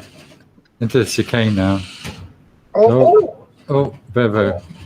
oh! If you just got a little bit more, I think you would have cleared that very well. It doesn't make sense to cut that corner short because you wind up clipping your shoulder. Yeah, you do. You also got to not be afraid of going backwards to reposition yourself. I think this Yeah. is a key thing we can pass on to future users. Oh, Don't Yeah. kid. it's a tricky one, that chicane. But through-ish. There you go. Oh, turn sharp. That's it. Yes. And that is the hardest bit of the course, I think. Yeah, there's the bend at the bottom. Now we're Yeah. calling this the dog leg. No, we can do. We want to call this the dog leg. More of a dog leg. Well, The I other think- thing So a dog leg Yes. would have 3 parts, so wouldn't it? It'd have a paw, One, it two. would have a forelimb, and it would have a Yeah, that's definitely. This is a U-turn. yeah. this. So it would have an elbow and a paw. So this is so that could be the dog leg. And now This is the second U-turn. this is going to be a good time. It's not going to be the best time, but it's going to beat his own time. Gonna be close. It's going to beat his time Be close. by half a minute. 2 minutes. 15 seconds to beat your best time. Yay! Time. 2 minutes, 6 seconds. That puts you second on the leaderboard. Do we have time in front of around? We don't have Freya yet, so yes, we have time left. If you don't I'm going have to do the maneuver again, where I'll follow it to here, then I'll walk back, you switch it. Also, Okay. Yeah, that works. Cool. yes, Daniel's ready to go for a third run. Right. Okay. Ooh, okay. Did that restart? But not everybody gets 3 goes, so it's. Don't That's, question how the fast you can parameters of the run. It's going to take time to get the next contestant. If I started saying "Let's call Toronto," nobody would know what I was talking about, would they? No. Ice hockey reference. Uh, Anybody? Anybody? If anybody Yes, knows whenever you're what ready. the "Let's Call Toronto" reference is, put it in the social media channel, and I will. I won't do anything. I'll be eternally grateful and proud. Most people, yeah. Time starts. So somebody asked, it'd be fun to have an insight with what the participant is seeing, Miro's cameras, but we've got that, haven't we? we don't. Not right now. We haven't. Well, we haven't got it. We don't have that, Connor. Apparently it's hard to do. Apparently, it's technically complicated. Yeah. So, in principle, next time, Yeah. But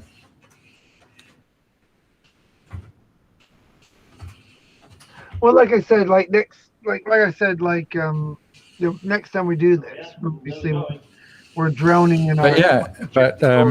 Roddy 1012, you just need to sign up for the competition, and you will get to experience it directly, firsthand. Something's broken off that last wall there. Could we maybe pick that up? Yeah, we'll have one in a second. What, a bit of the maze has fallen off? Well, just the, looks like the cap on the last bit. First, Oh yeah, that bit is designed to jump off when you hit the wall. It's not. Oh, is it? It's definitely not. I designed it. Oh, this could be a good time. It could be his best time. First position. No. Hey. Oh, by 6 seconds. 6 seconds. Okay, I will renew the award once now. See, I can't see the full clock on my view right now. Yes, that makes you second. Nick is still Use that to first, switch sides. defending his title here. It might be worth using the clip. I can't see the full view. Also, All I can see is 1 minute. Oh, so it was 1:28:12. All right. thank you so much, Daniel. Yes, just exit teleport and log out from Cyberselves account. That's right. Thank you, Daniel. Yeah, not much. Ah. Yeah, that would. Same to you. I'm going to do the award. Bye. Is the next person here or? The next person isn't here yet. Okay, Shall we go to the Robo Live trailer? Yeah, show another movie. Yeah. Yeah. Oh yeah. Do you want me to show that one, or did you get the link working? I'm going to go and try and print something out. I'll be back. Okay. Oh right, we got this movie. Excellent.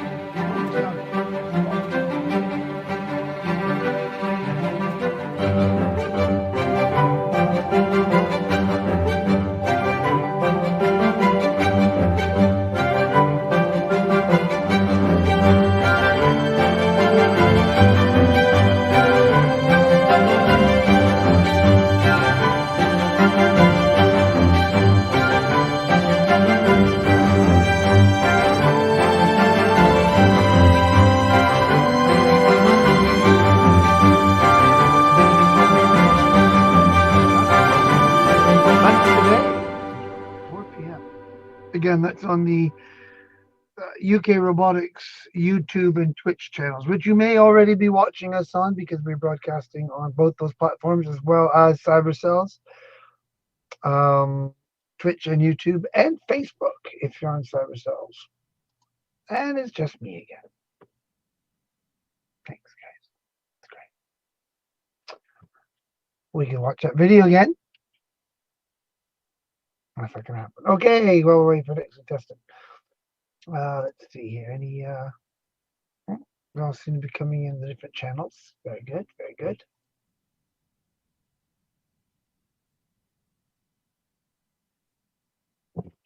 Excellent.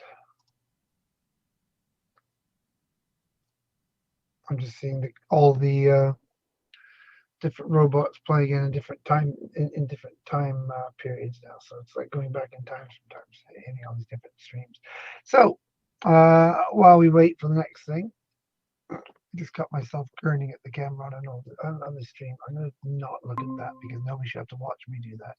Oh, you all disappeared again and now you're all back.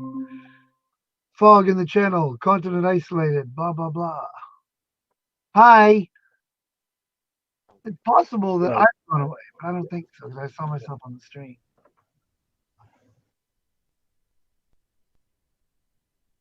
Hi, guys. I can't hear you. Ladies and gentlemen, Connor and Sam. You should be able to hear us now, right?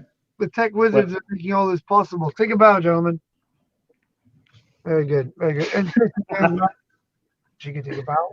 Yeah, that's good. Don't show Daniel. Oh, you want to show Daniel? No, don't show Daniel. Daniel. Oh, okay. A bit rude. I'll put up pictures of Daniel. I got some really good pictures of Daniel. Actually, we look on our Cyberselves YouTube channel. We've got Daniel's famously screaming, "This is so weird," which is really cool. Oh, he caught me. I'm in trouble now. This is so weird. That's when he was touching his own butt with a robot, which is, fun and all. Yes, so I restarted the whole backend. Oh. That's So that got the sharing working, and then have the resolution for. I literally just told the story about you touching your own butt with a robot. You come on and say, "Yes, I restarted the back end." Well, whatever floats, buddy. Yeah, that's fun just to get people events. I like when we did the version of the rubber hands. So we had there were high school students mostly. We'd have somebody with the VR headset on, seeing themselves in Pepper, and we'd have one of their friends stroking their actual hand, and then somebody a few feet over stroking Pepper's hand. A different person stroking Pepper's hand, and the people would start to think that their hand was being touched. Well, it felt like their hand was being touched, but they'd see the robot hand being touched, which would make people freak out in ways that made me laugh. Because I like bringing uncanny discomfort. That's my mad scientist. So, Daniel, are you actually on the feed with me right now? Sorry? You're actually on the feed with me right now. Yes, I am. Oh, tell the good people in Twitch who you are and what you do. Well, hi everyone. My name's Daniel Camilleri. I'm the CTO/CEO Cyberselves, and what I do is I'm the creator of the Animus system, and I do all the programming around here, and then Michael does all the testing and sometimes the shit talking. The shit talking. Watch the language, which might be kids. Okay, sorry, apologies for not that. My kids. Not my kids. He does the complaining. Harsh. Yeah, Daniel, that's all very interesting, but kind of big-headed. What I meant was you were the guy that was made famous on the British tabloid websites as the man who proposes to girlfriend with robots. Yes, we're bringing that up. Well, yes, well, I mean, I'm pretty proud of that. Everything else is kind of like, nah. Yeah, everything, it all went downhill from there, didn't it? Yeah. I mean, you might have been the guy that's created the equivalent of Skynet. We don't know, but you Maybe in the definitely- future. definitely the other guy that prefers his girlfriend as robots. Have we Yes, been I there? believe I still hold the title as the only person to do that Oh, on it's YouTube, not at even the least. only one now, is it? I believe it still is. Oh, I'm pretty sure it won't be now. All right. Anybody out there, if you have proposed to your girlfriend using robots, please let us know, just so we can take Daniel down unnecessary peg. Yep, still the only one. Very well. Oh, you think? Okay, hold on. Let's see here. So far, Wait, no. 5 months ago, someone tried. where? Who says? Proposal video with help by a Starship robot Where's this? on YouTube. Where? I mean, do you need any more elaboration? Yes. Our YouTube channel. No, not our YouTube channel. Why would it be on ours? Because we have a YouTube channel. Yes. Then there's the UK Robotics YouTube channel. There's the link to the video. But it's just a robot delivering a ring. Sorry, I asked people to say, and I assume that somebody's written in on one of the channels and said, I've done it in the last 5 months or something. But, well, you can say that you were the first, Daniel. Well, yes. The first person named Daniel from Malta. But also, I mean, this just gets the ring delivered. There's no one, the robot's delivering a dance. A what? Which is what I got. In this video, the robot is only delivering the ring. Yeah. Whereas in mine, I had a choreographed dance between 3 robots at the same time. So Didn't I help you choreograph the dance? no, you did not. And it was not the Macarena. Do me a favor, next time you see my children, tell them that I was on a live Twitch feed. Doing the Macarena. It will be my pleasure. Yeah. And if you survive, you can laugh as you watch them flog me to death. So, do we got some robots, or you got old man talking poop? We've got the one robot over here. Actually, I should check up on its battery. We should grab him now and have him run around the maze for fun. Oh, yeah. Good That's point. easy to do, Daniel. Yeah, just Yeah. I mean, to be honest, we can do it with one robot. We can do it with any robot. Well, this is exact same what I was with saying earlier. no When change. Tony and I were talking, we heard you in the background say Animus is a middleware library, and so I thought that's a good idea. Let's tell the good people what Animus is. And so I did a pretty good job of it because I've learned this now. But do you want to say what Animus is? Sure.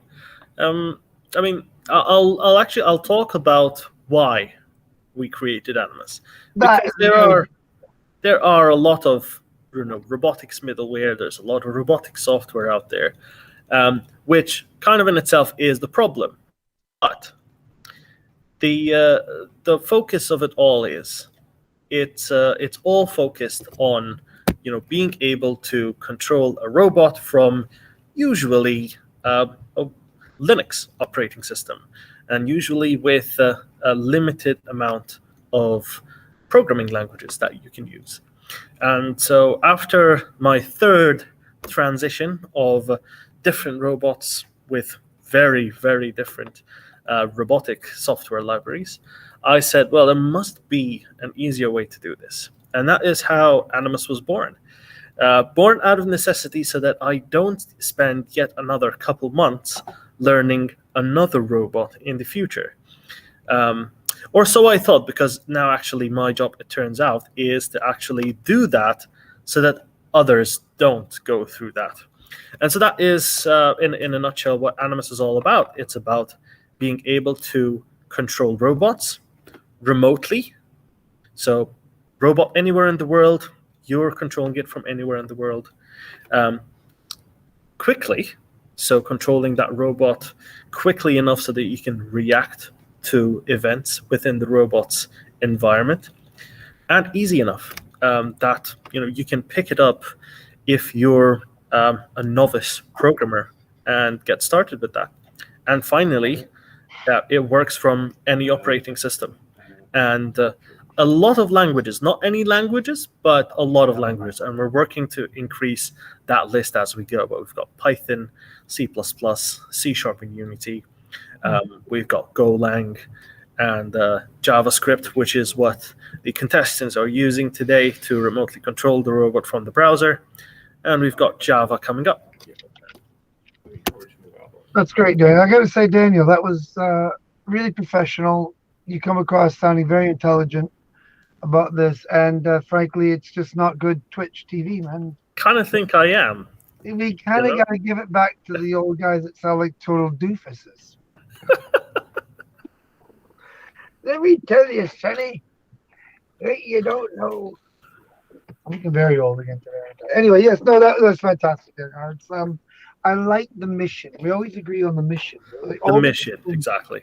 All the different things what Cyberselves came together. And this isn't just Cyberselves, obviously. This is what you see right now with UK RAS is doing it with, with this week, which is basically a public engagement exercise. It's all about going out there and showing people, look, this is nothing to be afraid of, and let's make it all easier for everybody. You see people in labs all over the place trying to do this now.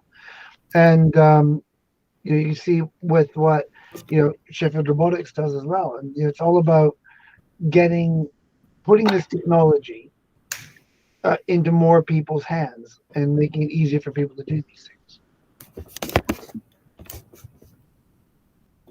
Precisely. Yes, we've always agreed on the mission, and the mission is robots should be in everyone's hands. It shouldn't be limited. And the mission also is, robots are the third generation of personal device. We've had laptops, computers, we've had phones. Robots are just an evolution of that. They're the next step. And so it needs to be something accessible by everyone. Something that came out interesting yesterday, though, was in their conversation with David Gunkel, was that to some extent, yes, if you historicize these things, robots are just another technology. I was kind of insinuating, and this is a bit naughty of me, I suppose, having read David's work before and being a fan. I was wondering, though, that I think he says this, so I was just kind of pushing him towards this, is that robots are a bit of a special case. It's not quite the case with robots that they're just another technology, because I say this is the case of a technology that was actually invented in our imaginations before they were invented in our labs.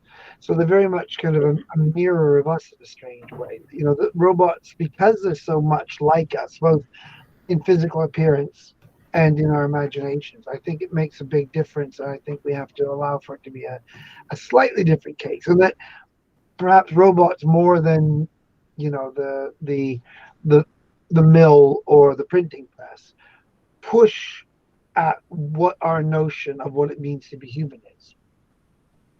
Yes, I agree. But I also believe that has been the case with all of the other technologies mentioned as well.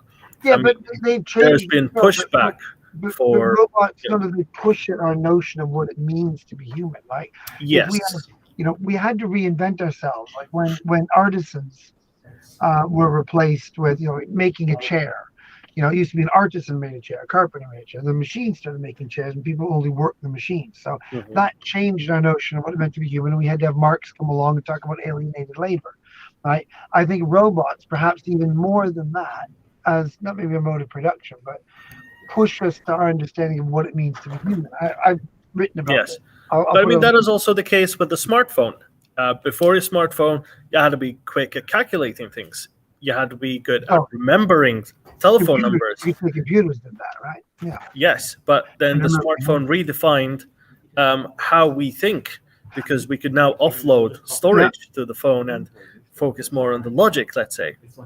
I'm not denying that was another technology. You're going to keep throwing up technologies. I'm going to keep saying that I'm going to argue that robots are a special case. That is fine. That's what we're here for, to keep going back and forth. Because we're just killing time, right?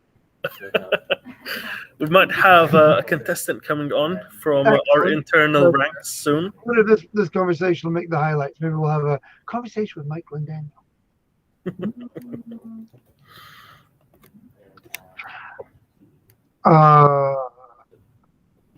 Yeah. Got some news. Smile at the camera. We're free on July 13th now. Oh, we're free. Yeah, Okay. we just leave that out there as a thing, make everybody go, wonder what they're talking about. But we know. Yeah, and it means Interesting. Not what I was expecting. don't worry, they're going to reschedule September, No way. maybe October, but we've about finished for October. Sorry, this is Daniel. All of our little worlds are spinning, and this is something that's spinning further and further out of our grasp right now. We reach for it, and we try to pull it back, but alas. Yeah, you'll see it later. Have you checked the other meat? Goodness me. Goodness me, indeed. Yes. Goodness me. Goodness. Oh well. Oh, right. So, what's next? Where's Tony gone? Nope. You I believe invited, Tony's off on a break at the Razai. moment. Come on, where is he? Right behind you. Where's who? Razai. Razai. Yes, he's. I believe Razai is working up the courage at the moment. Razai, if you're out there listening, come join us on the Google Meets. We'd love to put your talking to the test. Can we use intimidation and taunting to try to get him on? Like, I believe that we're past the point. We've already done that. Oh, okay. It's probably something anti-chicken about me doing that. I shouldn't do that. Sorry, I'd like to apologize to all chickens from the bottom of my heart for any offense. Is he coming back? Yes. Oh, yes, yes. What am I? I will do it. Now Daniel's left me. Okay, we're going to try getting the GoPro wireless working. Come on, Just Razai. Come keep and my phone charged. Ooh, exciting.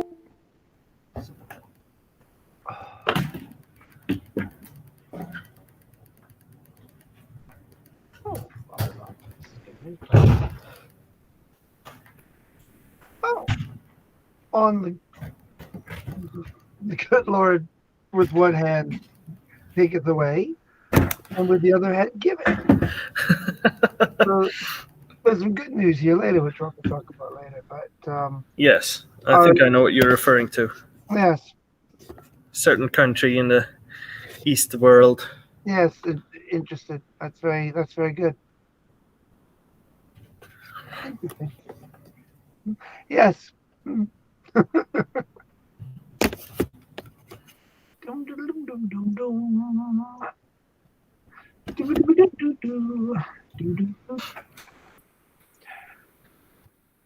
If I start singing, we know we're in deep trouble. Then I apologize, everybody. Oh no, that can't happen. I did have a guitar here. If you want me to. Oh well. So, Robots, Right. Daniel. Here for robots. yes, robots. Which ones? Put some robots on the screen.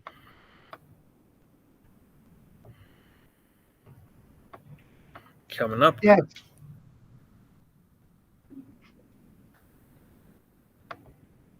Hey, why don't we get you to do another run, Michael? I think you should do another run. I'll do it. Okay. Well, can I Not call already winning the Michael one of pen. these extra screens I got? Sorry? I wonder if I tried it from a different computer. Yeah? Because I'm running like all the streams off this one, so. Okay. I mean, your computer won't change how much bandwidth you're using, so. Product plug if they want to send me a free one. Can we do that now? Or is that our thing now? We do that? We do product plugs, we do placements, we do. That could be something to look into. Yeah. I've only got, oh wow, like 3 browsers open on this machine with about 70, 80 tabs. A light load. Yeah, well. No, I don't want the CM. Looks like we've got Tony joining us again. Oh, thank goodness. Okay. So now that I've changed the permissions once, is it always going to be the case that it works? Yes. Okay. So I just need to do it once. Yes. We need to get it, I guess. Right? Yeah.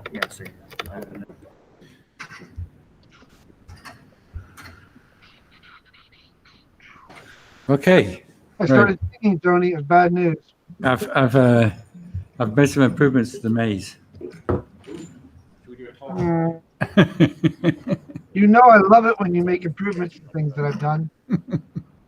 I'm not at all worried. Yeah, I think you like them. You will like them. Well, I'm going to find out because I'm coming for your record, smart guy. You might not like them a lot. I like the new pictures. Yeah, don't tell Michael what they are. It's a surprise. Where's the logos? I said logos. All right, are we ready? They're not logos. Whoa, head down, please.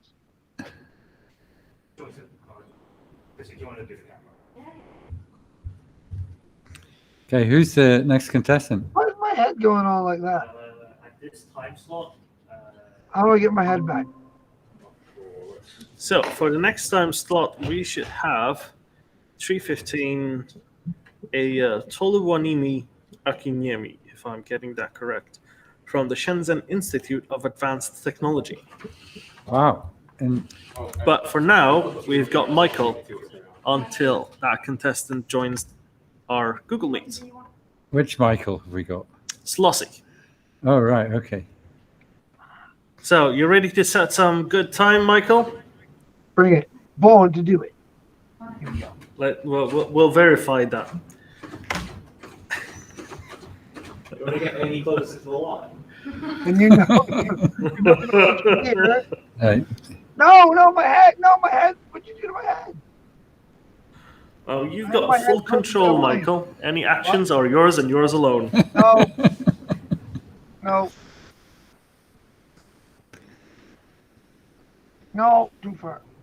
Oh, all right, because it's. Press down, and it automatically centers. Don't know why I'm helping you. All right, that's good. It's in the spirit of the competition, Tony. Time started. Time stuff. 3 seconds already. No. Oh. Stop using the head view, the overhead view, I know Michael. what you're talking about. No, yeah, I can see you. Now you can't use it. Can you block it? Just block it. No. Yes. Yes. No. No. You're stuck. No, I'm not. You're eating I walls, cannot be- Michael. I shall not be defeated. Oh, too far.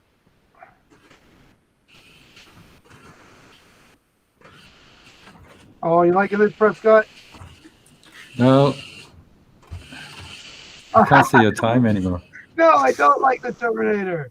What are you doing? We're supposed to be against this sort of thing. Oh, the Terminator bends. I'll be back. The Terminator Ben. And you've got Wally. Yeah, the 2-0 straight away.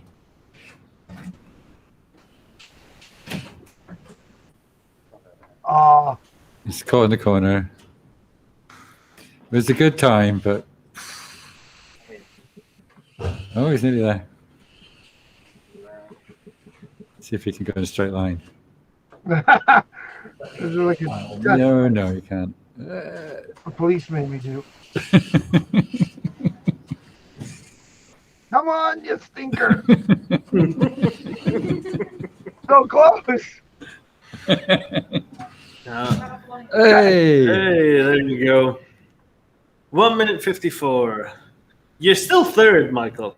I will have you know that if you'll notice there's I have my very own leaderboard. Doesn't count. There's children, teenagers, university students, adults, and Michael. Can I point out that I am the best Michael in that chart? Because there's other guys. That's Michael of the Michaels. Well, we haven't gotten the other Michael to try it yet. So, Michael Akintomo, if you're out there, come and join us.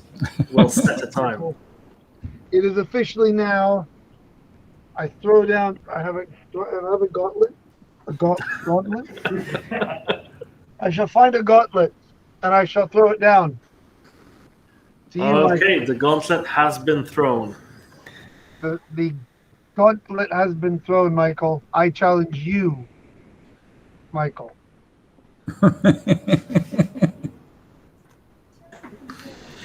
And we'll see if Michael responds to that. I didn't actually If throw he's it. clean. I threw an old varsity. If you've got efforts, you could join that Google Meet. Well, I've just got mine. See, No, I think it's time for me to set a timed trial. Oh, If things get really bad, I'm going to bring Freud back. I think we should set some extra challenges if Daniel's going to go.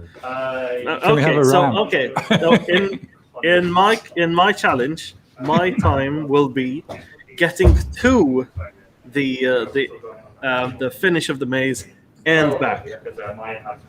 How's that? Wow. Well, you are there. As much as I'd love to watch this, I'm going to have a coffee fit, so I'll be back in a minute.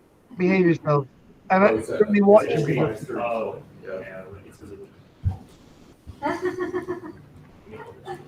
That's hilarious.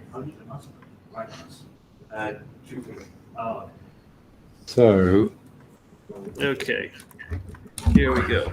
There we go. You can't join on that because I'm already in on my account. No. That's all right, just want to listen, so I don't need to talk. You'll be 30 seconds behind. So we'll continue.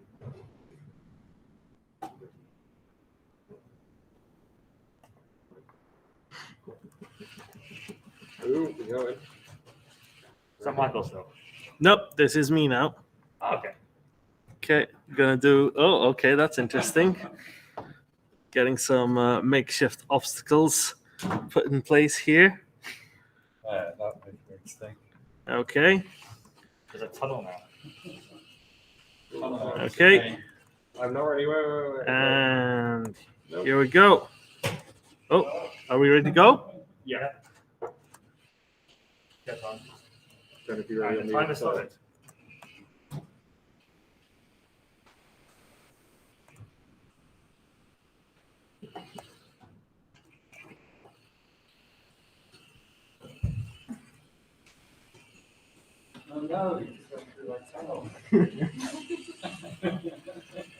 Hello, Terminator.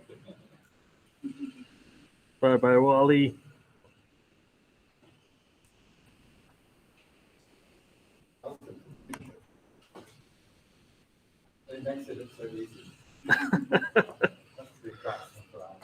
So here we go. End of the maze and going back. Sub 1 minute time.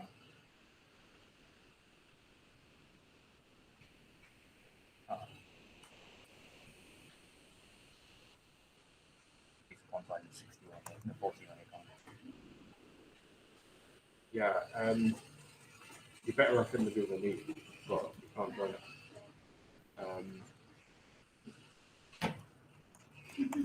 Because I'm already in on this one on my account, you need a different login on. And we're through the line. We weren't timing it on the way back. That's not the competition. No. You're already winning. So what's the time there? 40 seconds. Yeah. 40 seconds. Well, you wrote the software. Ah, yes. It responds better to its master, I guess. Then. Reprogram the run and just let it go. Yeah, that would be the intelligent way to do it. I have to agree. It's just a button you press.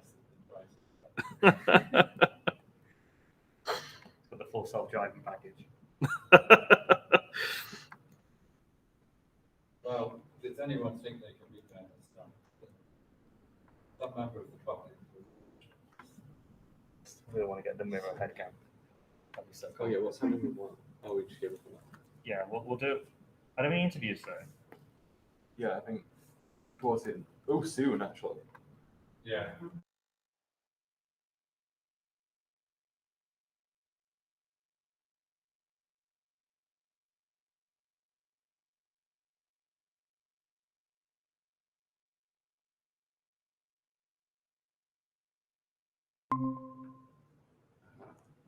She's got the link, has she? She's got a link to a different Google Meet, but yeah.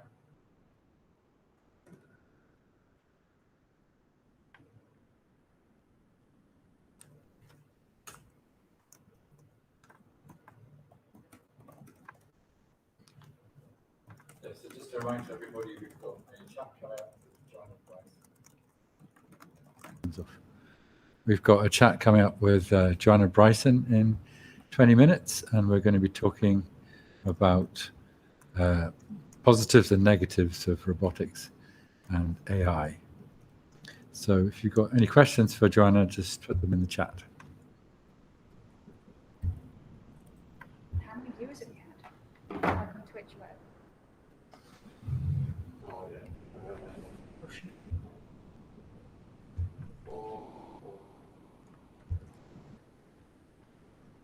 I think you've intimidated everybody out of going on the maze now, don't you? 15. Yeah, but there's a lot of us watching it. Yeah. So maybe subtract like 5. Maybe one of you guys should try. Have you had a go yet? Let's go first. Yeah, I have a go. Well, can't wait to get a 4-minute time. 25 minutes. 25. I'm trying to do it under an hour.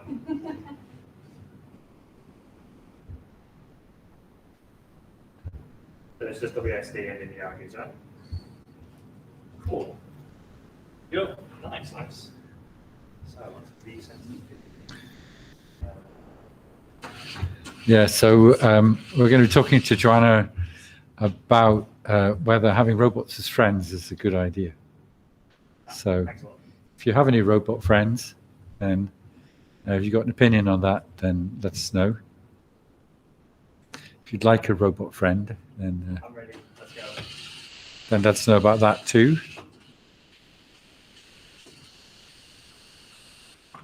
Oh, Oh, nice and smooth.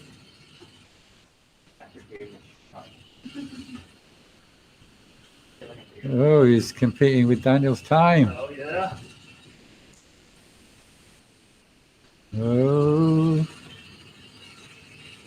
it's looking good.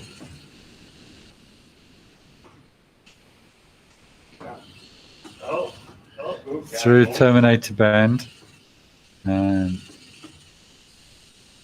Oh, he's. Let's go. 27 seconds. Fine, I'm happy with that. Well, I think it was Very well. It's 36. 36. 26. No, 36. 4 36. seconds on top of that. 4 seconds. If I didn't call the end, I probably could have done it in 30, but. Who should go next then? Yeah? Me? Or you? Yeah, Chris, you go. Yeah. Reset and roll position. Oh, just email what you know. So Chrissy's going to have a go now. Have you been secretly practicing as well?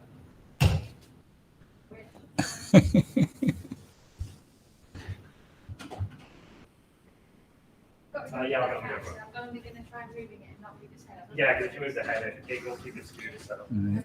The game of plan is not to use the head movement.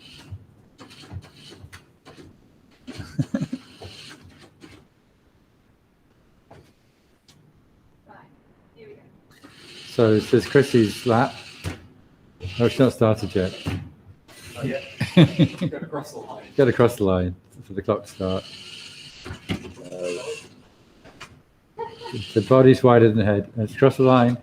Yeah. Yeah. Ooh.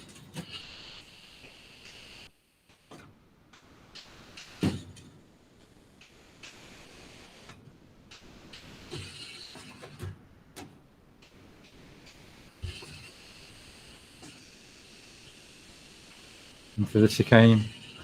Tunnel. The tunnel really has no effect, does it? Because you. The tunnel seems to have improved navigation. If you're doing it properly, then it doesn't matter. There's a roof. It's quite a cool tunnel, though. Hey, you really picked up speed now. And into the home straight.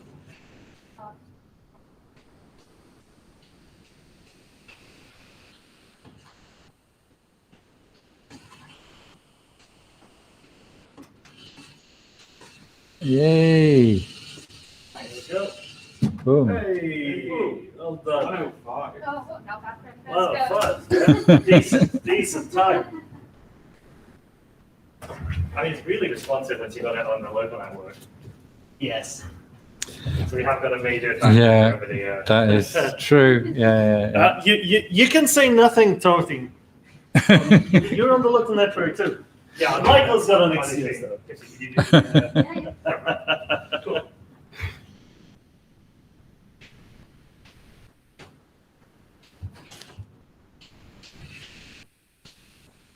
I thought I was doing it through the 5G. Is that not? Is that still working? It is connecting to the 5G, yes. Well, 4G. 4G. No 5G reception here.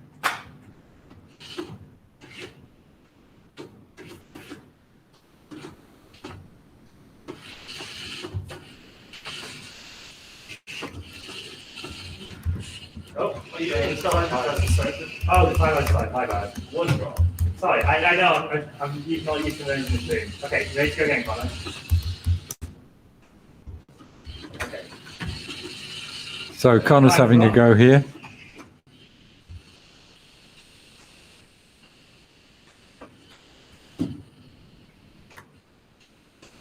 And into the chicane. Oh, And through the tunnel.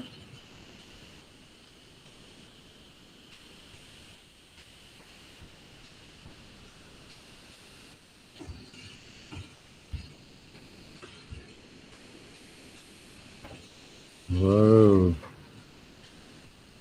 Very smooth. And a bit lost in the last leg. That is time. What, hey?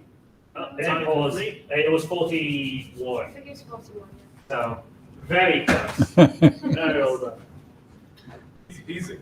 Connor, you are 0-0. So I think we established that it's easier to do it from inside the lab, unless you're me. But, I think it started working better since I had to go, to be honest.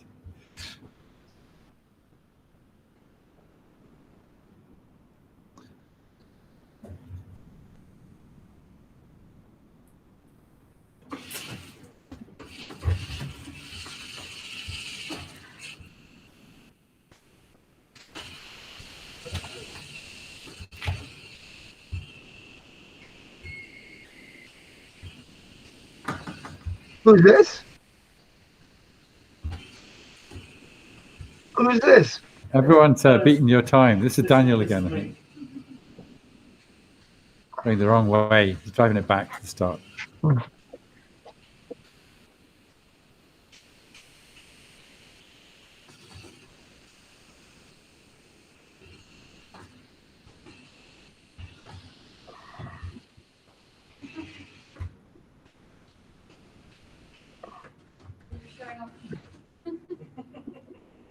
Having a bit of fun. So have we got any more competitors out there who want to have a go? No one at the moment ready to go. We haven't had competitors show up.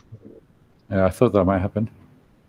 Well, I'll ask for the friend.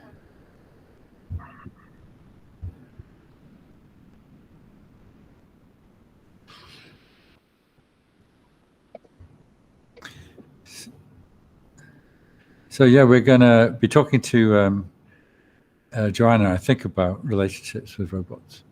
And I think the question is about emotions, whether it matters if it's just one way or whether it needs to be both ways, whether you can have a valuable relationship in which the emotion just goes in one direction.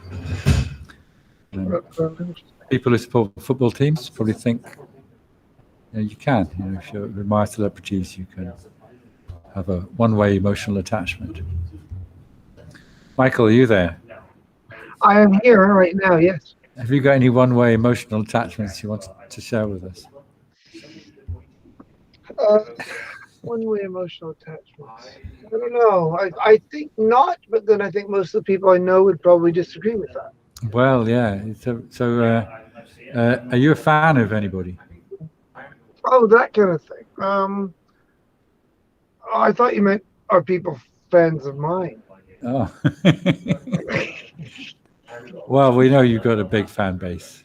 Well, we've got, A huge if we add following. up all the people watching on all the different streams right now, we would have I don't want to know. 10 people. No, I'm kidding. There's twice as many as that. Yeah.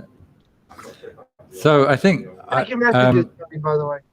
we've got 10 minutes till Joanna comes online, so I better just check that she's there. Okay. Daniel, entertain us with more driving about. What'd you say, Michael? Daniel, can you entertain us with more driving about behavior? Oh, my pleasure. Thank you. What can we do to make the course harder for Daniel? Any suggestions? We should just put a piece of wood in the way. I think we should put a ramp in to drive up a ramp. Good idea. And then drive down the other side. Not sure it's a good idea. Tony, you check your Telegram messages, Tony. Let's boost Miro's speed a bit. Get it to do the Fast and Furious over the round.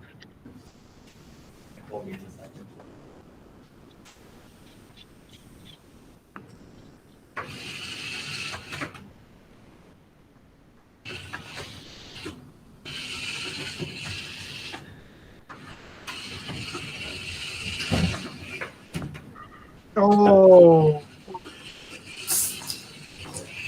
Yes? No? Are you just using the keyboard? Have you got some special magic? That is the keyboard. Alright, I want another go. Actually, there are terminal in the way right now. I was pleasantly surprised, Tony, with that Terminator when I turned that corner because I couldn't see it and then the camera was far.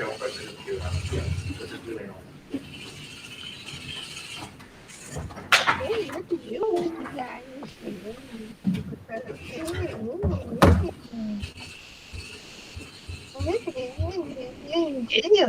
Fast.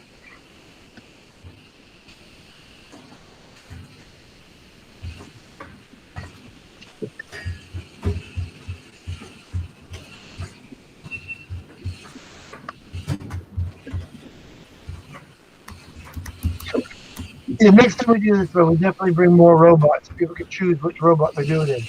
Then we have a race, Miro versus Now. And you think Miro wins because it's faster, but then the Now can reach down and literally grab the Miro and pull it out of the way. Could the Now climb over the walls, is it? That would be cool. All right. Move over, Daniel. Coming in. Come in. Okay, it's all you. Well, we'll see.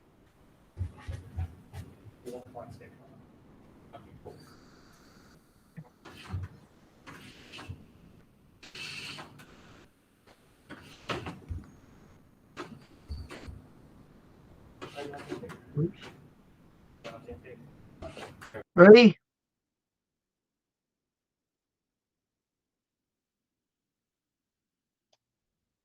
No, not already.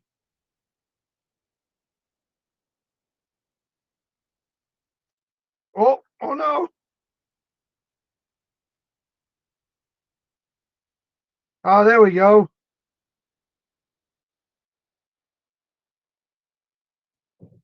Death.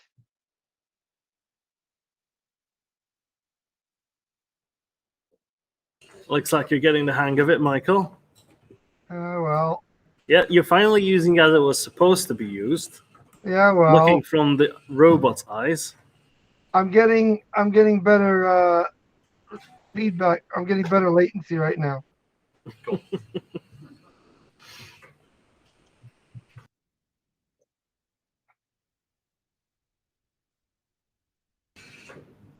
Oh, wait. What happened there? Oh, that hurt. Oh. There's a flat battery sound. 108. What was my time? 108. That Miro might have a flat battery.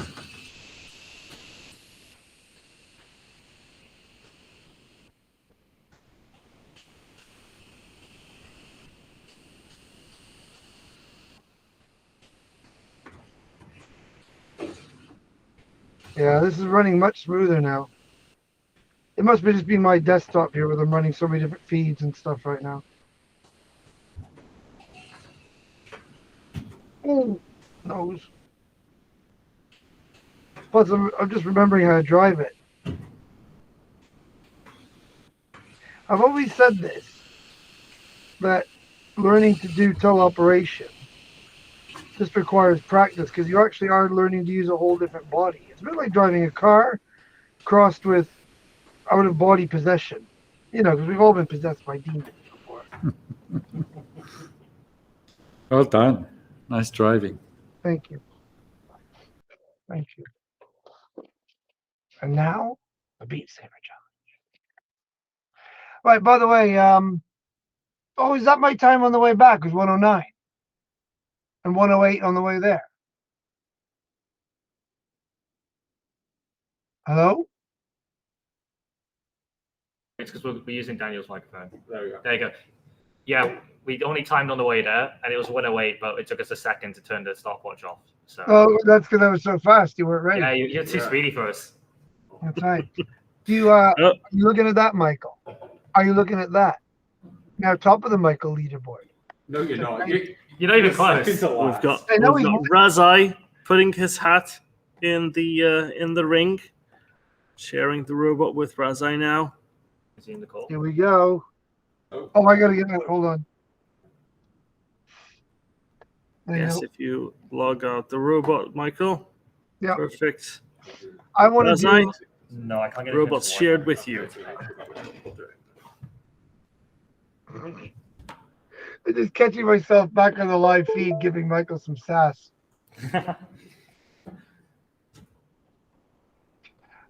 Speaking of, I want to embarrass my children on this more than I already have by just my mere presence on a Twitch live stream. So I might get one of them to try it, and just so I can beat them the same way. You're not allowed to physically beat your children anymore, so I like to do it just in competitive sports.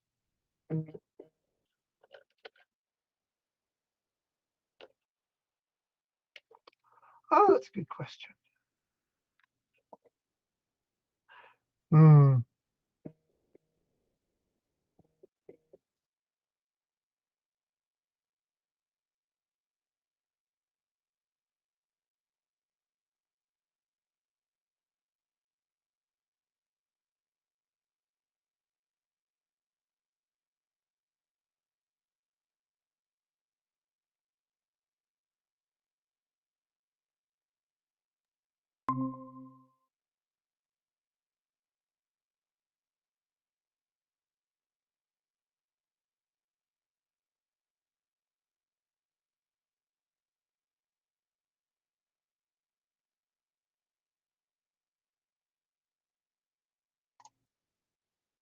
Mike's gonna have a go.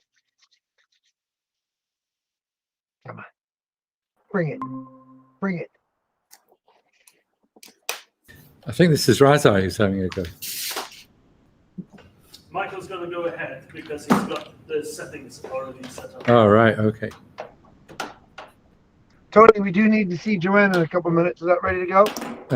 We're waiting for her to come in. All right. Oh, she's there. Yeah. Right. So we'll go after this run. Right. Hi, Joanna. Hey, how are you doing? Oh, we're good. So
Is this no. Is this Mike?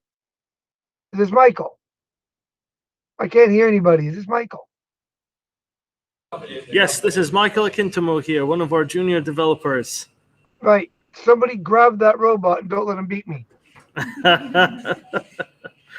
Where's your sense of competition, Michael? Oh, I kind of flew out the window. I did all that trash talking, and now he's gonna kick my butt. No, you don't. Oh, too bad. Now look at me. I'm pathetic. Listen. Oh, I should be cheering for it. I do like the guy. Oh, it has the rotation. He's much smarter than I am. I'm stuck there. Okay. We should have pictures of like Tony there instead of Terminator. yeah. So people have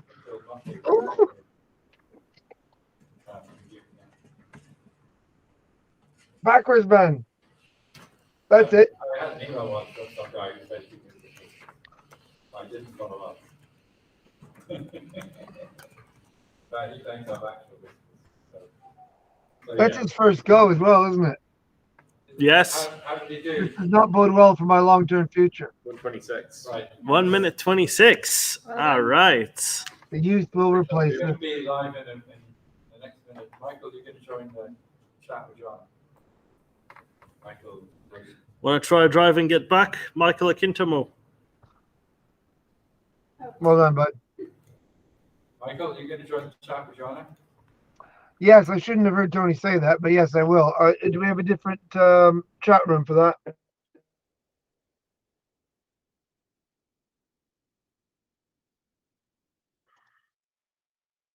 I'll pop out of this one and go meet you there. Society, I shouldn't have that home. I should bring it here. Collectible. Yeah, exactly. So, wellness books are collectible at this stage.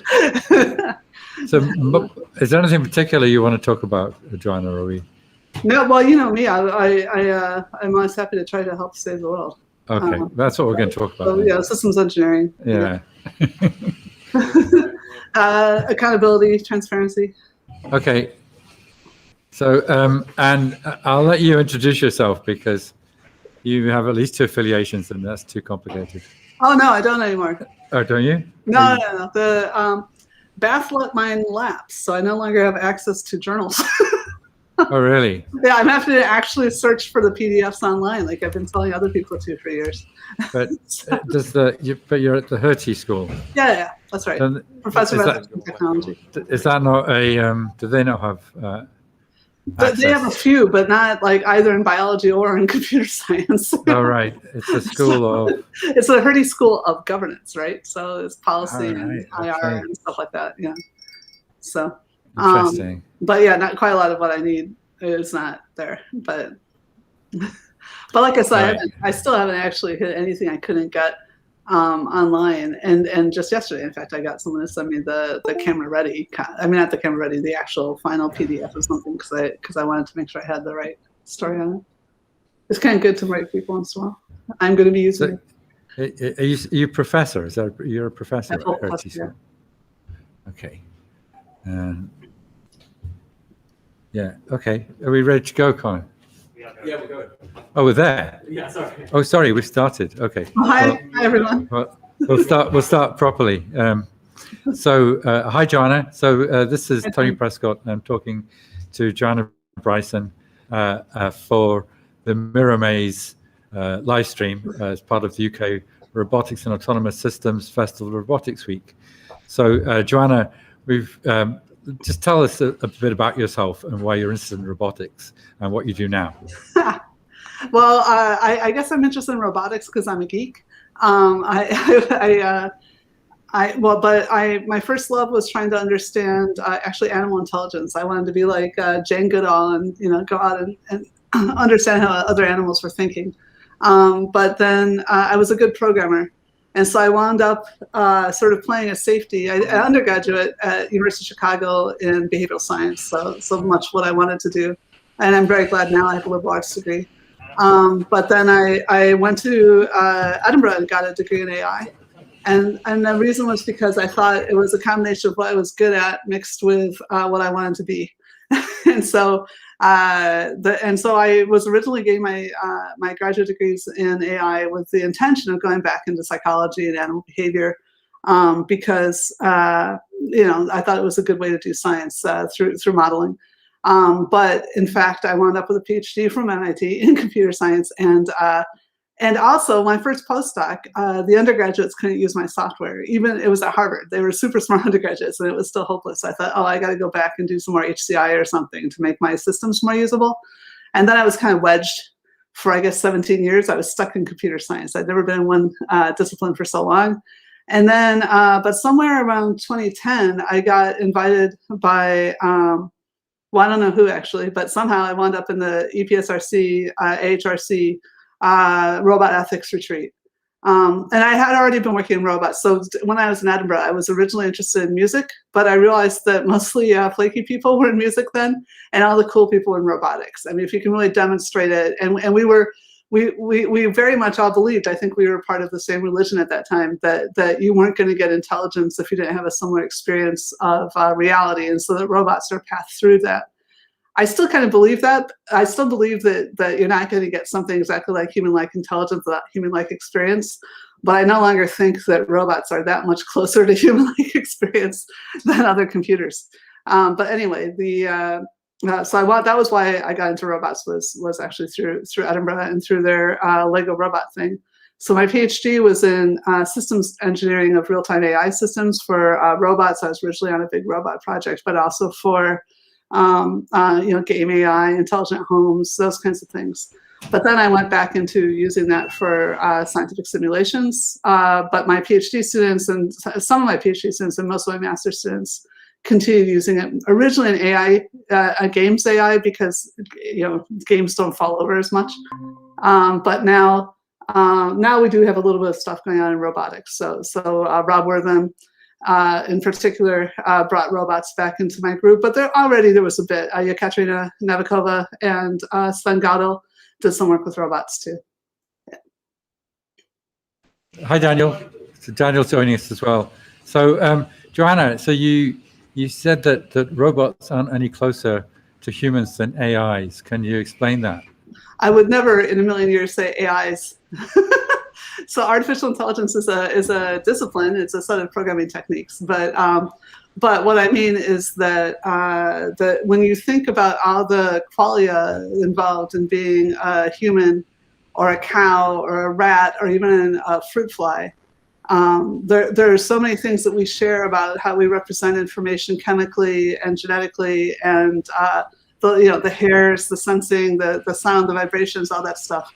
And with robots, I mean, yes, we do explore the same sort of three-dimensional physical problems with them. So to that extent, it's similar.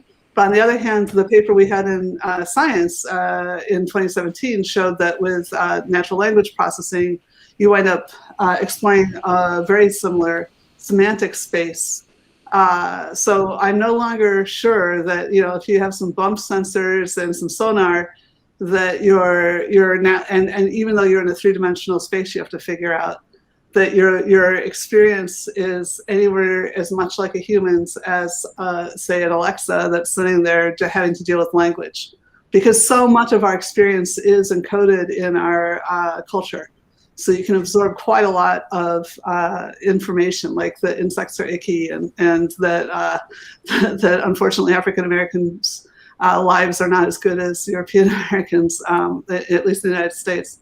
But let's go back to, you mentioned flies, because surely fly intelligence is an easier target for robotics. And I really thought, I thought that we'd already had insects. So I went and did a PhD at MIT. We were trying to build a 2-year-old child. And I thought we had insect intelligence down, and that was sort of the next, I don't know if a child was the next thing. But honestly, and I know you wrote a brilliant paper for this meeting about iguanas. But honestly, the intelligence that's in Genghis is like, you can find that in single cell organisms, right? It's like, yeah, but the single cell organisms are pretty smart. So well, they are, yeah. A lot of biological intelligence is already there in the cell. But couldn't we just take the bits of biology that you need and put them into a robot and have biohybrids? I mean, if it's stuff that's happening at the inside the cell at the sort of DNA level, we could build that. We could build cellular computers, like, can't we? So yeah, okay. So computational equivalent stuff to what DNA is doing for intelligence, yeah, maybe. But I thought we were talking more about like sort of qualia and motivation and stuff like that. That's they're all a bit intangible. I think I like to go with stuff. No, they're not at all intangible. What are you talking about? Like motivational systems. Again, I learned a lot of what I learned about it from some of your earlier papers about. But you can't measure qualia in a fly. You just can. No. I'm just demonstrating I'm not afraid of those words. but the point is that I use them for as an approximation of the phenomenological experience, which correlates with what the subset of all the context information that you're able to describe and that you have conscious access to. That's what I'm calling qualia. Yeah, and so the point is that, like, what are you explicitly getting in? How is that information being represented? And at some level of abstraction, I mean, part of what consciousness is doing, right? The hippocampal stuff is it's so abstracted that you might say, oh, that is kind of like like what a computer has to play around with, but not very. There's a heck of a lot of cells in the basal forebrain, and I can't believe it's great to be able to talk to roboticists about this. Because I mean, meaning that your group at Sheffield is fantastic. We're having the neuroscience and the robotics there too. There's not a lot of people here I can talk about either neuroscience or robots too, so it's kind of fun. Did you introduce where I'm from? I'm currently now I'm a professor of ethics and technology at the Hertie School of Governance, because I wound up somewhere along the line being able to combine what I knew about the theoretical biology of adding a lot of information and communication and how that alters cooperative behavior. That got kind of the stream between that part of my research, which is core to understand what cognition is even for and why you have an individual species, individuals rather than across, like we were talking about single cell organisms. That stream crossed with that I'd written a few ethics papers back in the 90s, because I noticed people over-identifying with AI if it happens to be shaped like a person, but not otherwise. Yeah, I think you're known for this perspective that we have to treat robots as robots and not think of them as surrogate animals. Is that fair? Well, yeah, I don't like to say how you have to treat. I mean, so how someone's going to do what people want to do in their own house is their own business. But I don't like experts misrepresenting or even commercial entities exploiting the needs and desires of people in a dishonest way. I was going to suggest maybe that was a good point to switch from the more cognitive and robotics talk to more the ethics stuff, I know, which you do a lot of. So you mentioned early on that you were on that EPSRC panel that convened in 2010. Yeah. It seems like a long time ago now. I think I first met you soon after that, and it seemed, I think we talked about stuff and we were revised it a few years after that and things and looked at it again. That was hysterical. Yeah, no. So that was so it wasn't just a panel. It was like a 3-day retreat, and it was tons of people. They brought out, I don't know, there was like 30, 40 people. There were people from the military there. There was people from, like I said, industry, at least 2 research councils, and then a ton of academics. But anyway, then it took us a year to get them to publish the Principles of Robotics online. So they were published in 2011. And so then you guys organized something for the 5th anniversary where you were trying to get us to revise them. And then the audience voted against all the revisions. I think there was maybe one that Noel Sharkey hammered through a slight revision of one part. But basically, when we laid out, we had a bunch of people who came that were original authors. And I was very impressed. The audience was the audience was, it was AISB. They're relatively informed, but not about necessarily ethics or robots, and they got it. So I thought I remember reading the original principles and thinking, yeah, this is really good. I remember probably strenuously attacking a few of them when we met 5 years later. But I have a very fond memories of that. What I liked about all of that is the ambition. And I'm wondering, is it maybe time again? I mean, do you imagine that this is something we need to keep doing every 5 years? Or are you kind of hoping now that, okay, can we put this to bed for maybe 20 years and then see what happens? Or? Well, you guys, so then what happened? After 2011 and after 2016, in fact, right about 2016. So 2016, 2017, the OECD started inviting me to these meetings they're having about AI policy transnationally. And then at some point, the person in charge of that, Karina, what was her name? I can't remember it. I'm terrible with names. I'll get back to it.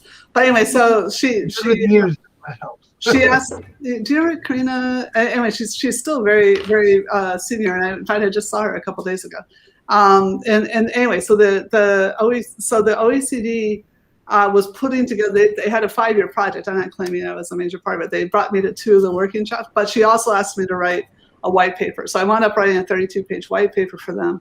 And then they produced something 2 years after that called the AI, the AI principles, the OECD AI principles, which are strikingly similar to the British Principles of Robotics, although not identical. And there's some really important and interesting extensions, and there's one omission, which we'll come back to if you want to talk about that. Mm-hmm. But anyway, then but their process, even though I say it's about 52 pages or 42, whatever it was, 32 pages and strikingly similar. Nevertheless, they went through a process where they had 2 people from every OECD country working for a year on these things.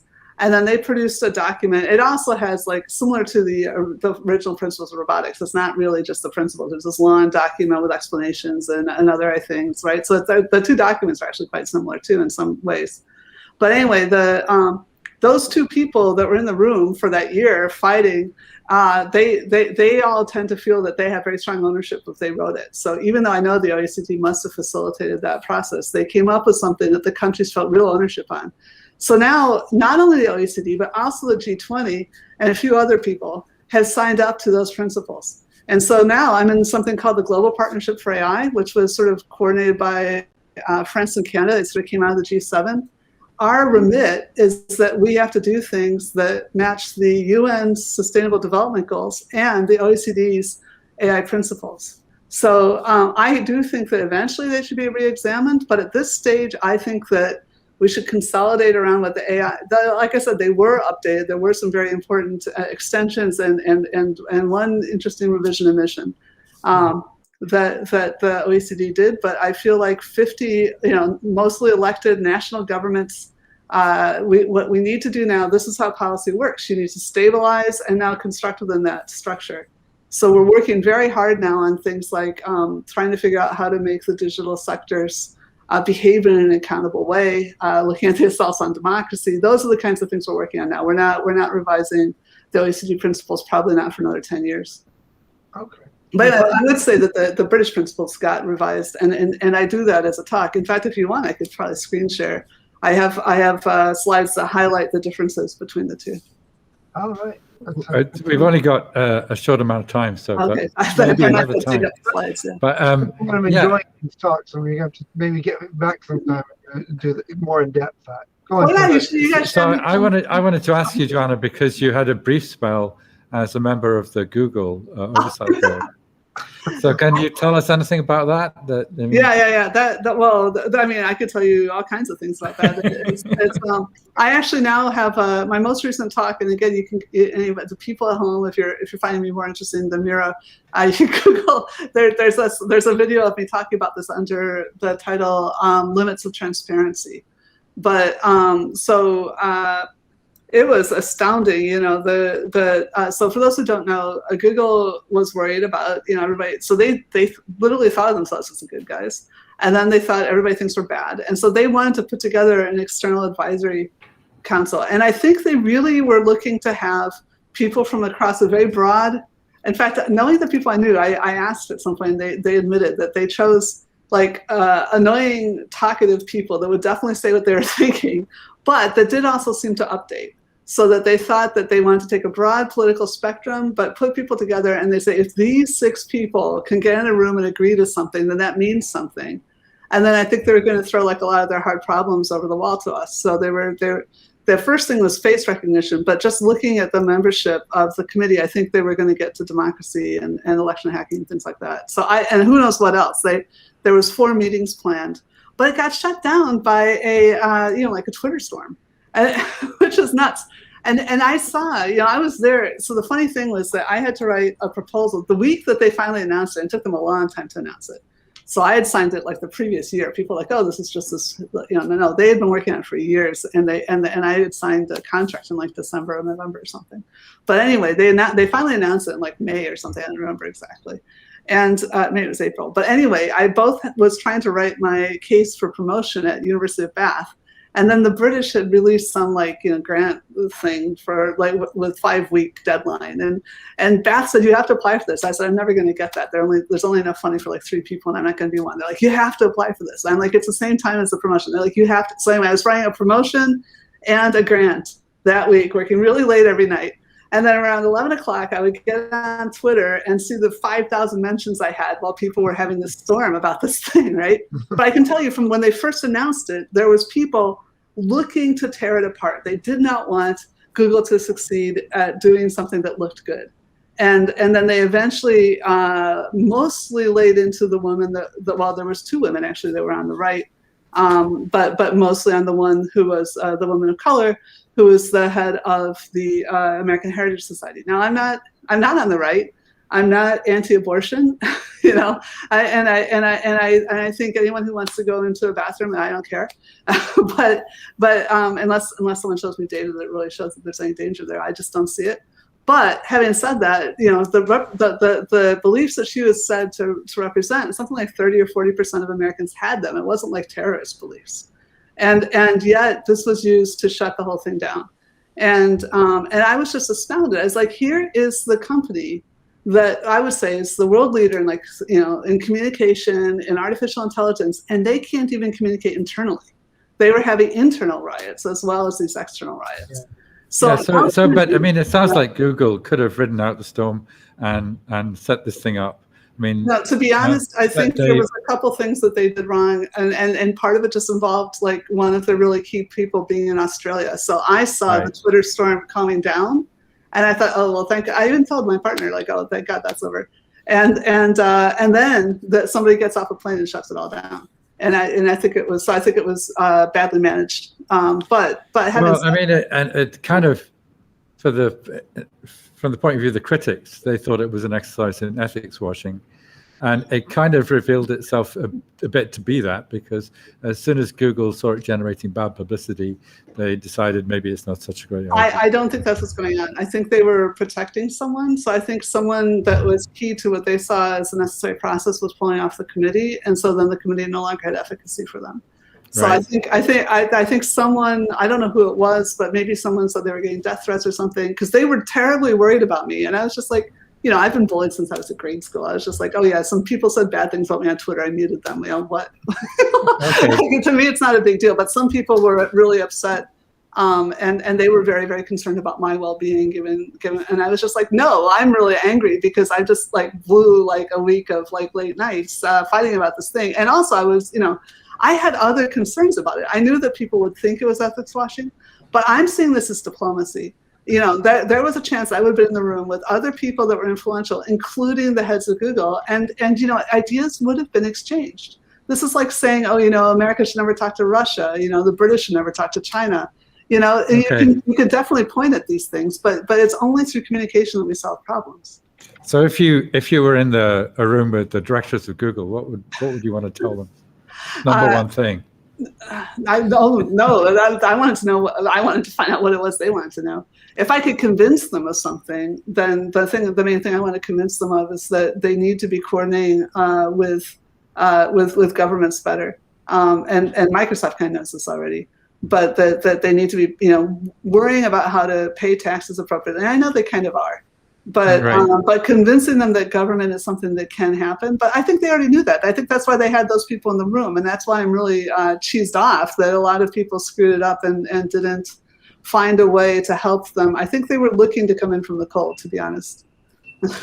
So, Joanna, we only got a few minutes left. I want to ask you a question about another controversial topic. So you say that AI is miles from human intelligence, but what about raw artificial intelligence? The possibility of some kind of super intelligence that isn't human-like, but is AI-like. Do you think that's possible? And what's the sort of timeline on what it could happen, which it could happen?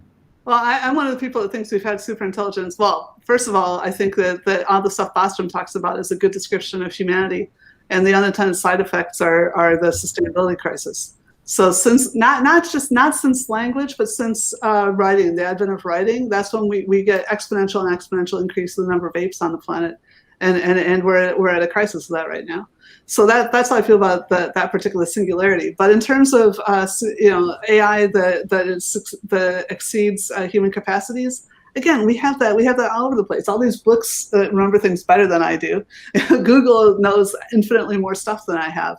And I think that this obsession with when will it be sufficiently human-like that we'll feel bad or something, I don't, you know, it's the wrong set of targets. Well, I think the question is, when will it take over? And because we're still in control, aren't we? Well, again, well, no, I mean, lost control.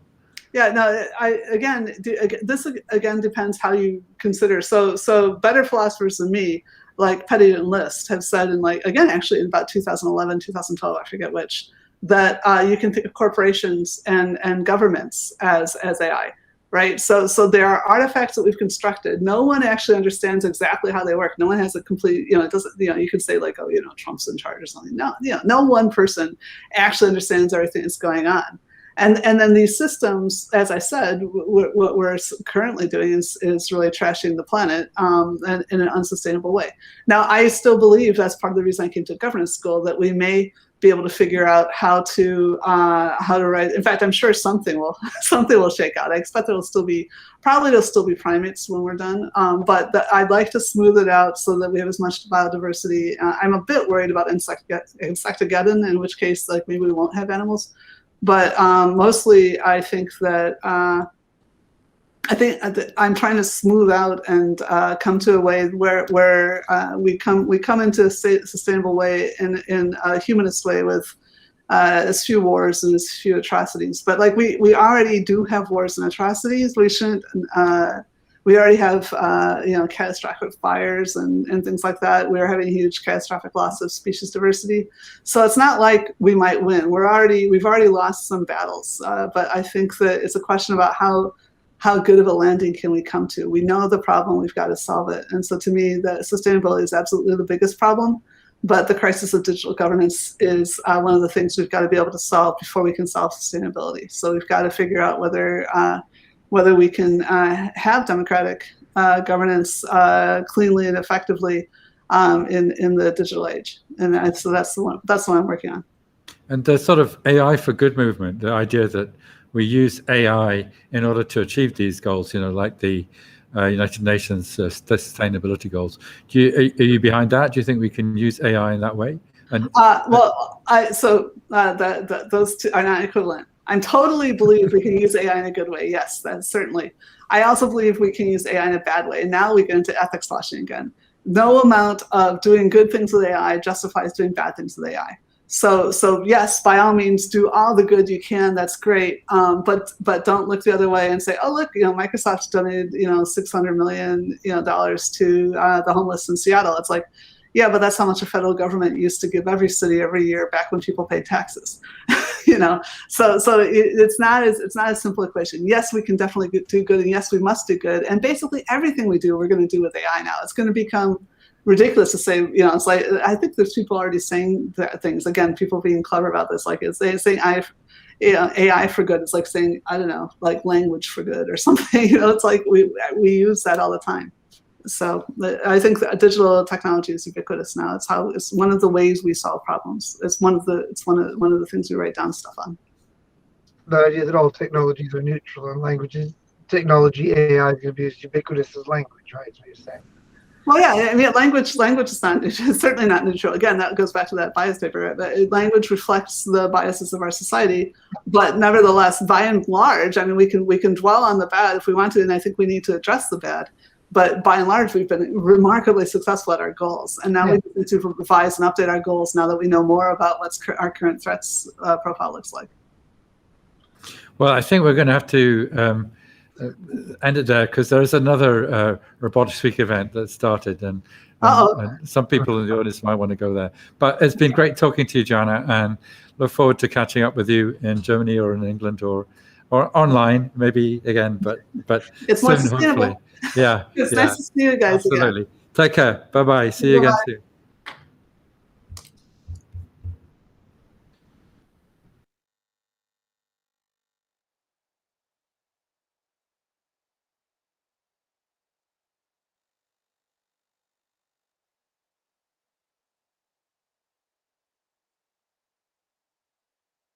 Well, we're just going to wrap up for today. So if anybody is still watching the feed, that was great to speak to Joanna. And tomorrow we're going to be talking to Sebastian Conran around 3:45, who is one of the co-inventors of the Miro robot. He designed its look and feel, and he's had various other adventures in robotics that we may also talk to him about, as well as being an internationally known designer who's designed all sorts of cool stuff, which we could also talk about. So listen again tomorrow afternoon for that chat. And on Thursday, I think we're going to have a discussion about robots and AI in education. So we'll be back again, I think, at 1 o'clock tomorrow. Yeah. And as you've seen, the Miro Maze is up and running, and we've had some really good lap times, as well as I think I hold the record of slowest lap time. So no one's beaten that yet. So that's something you could try. If you haven't signed up yet, then you still can book your place. So thanks for watching and listening, and hopefully see you tomorrow. Bye-bye.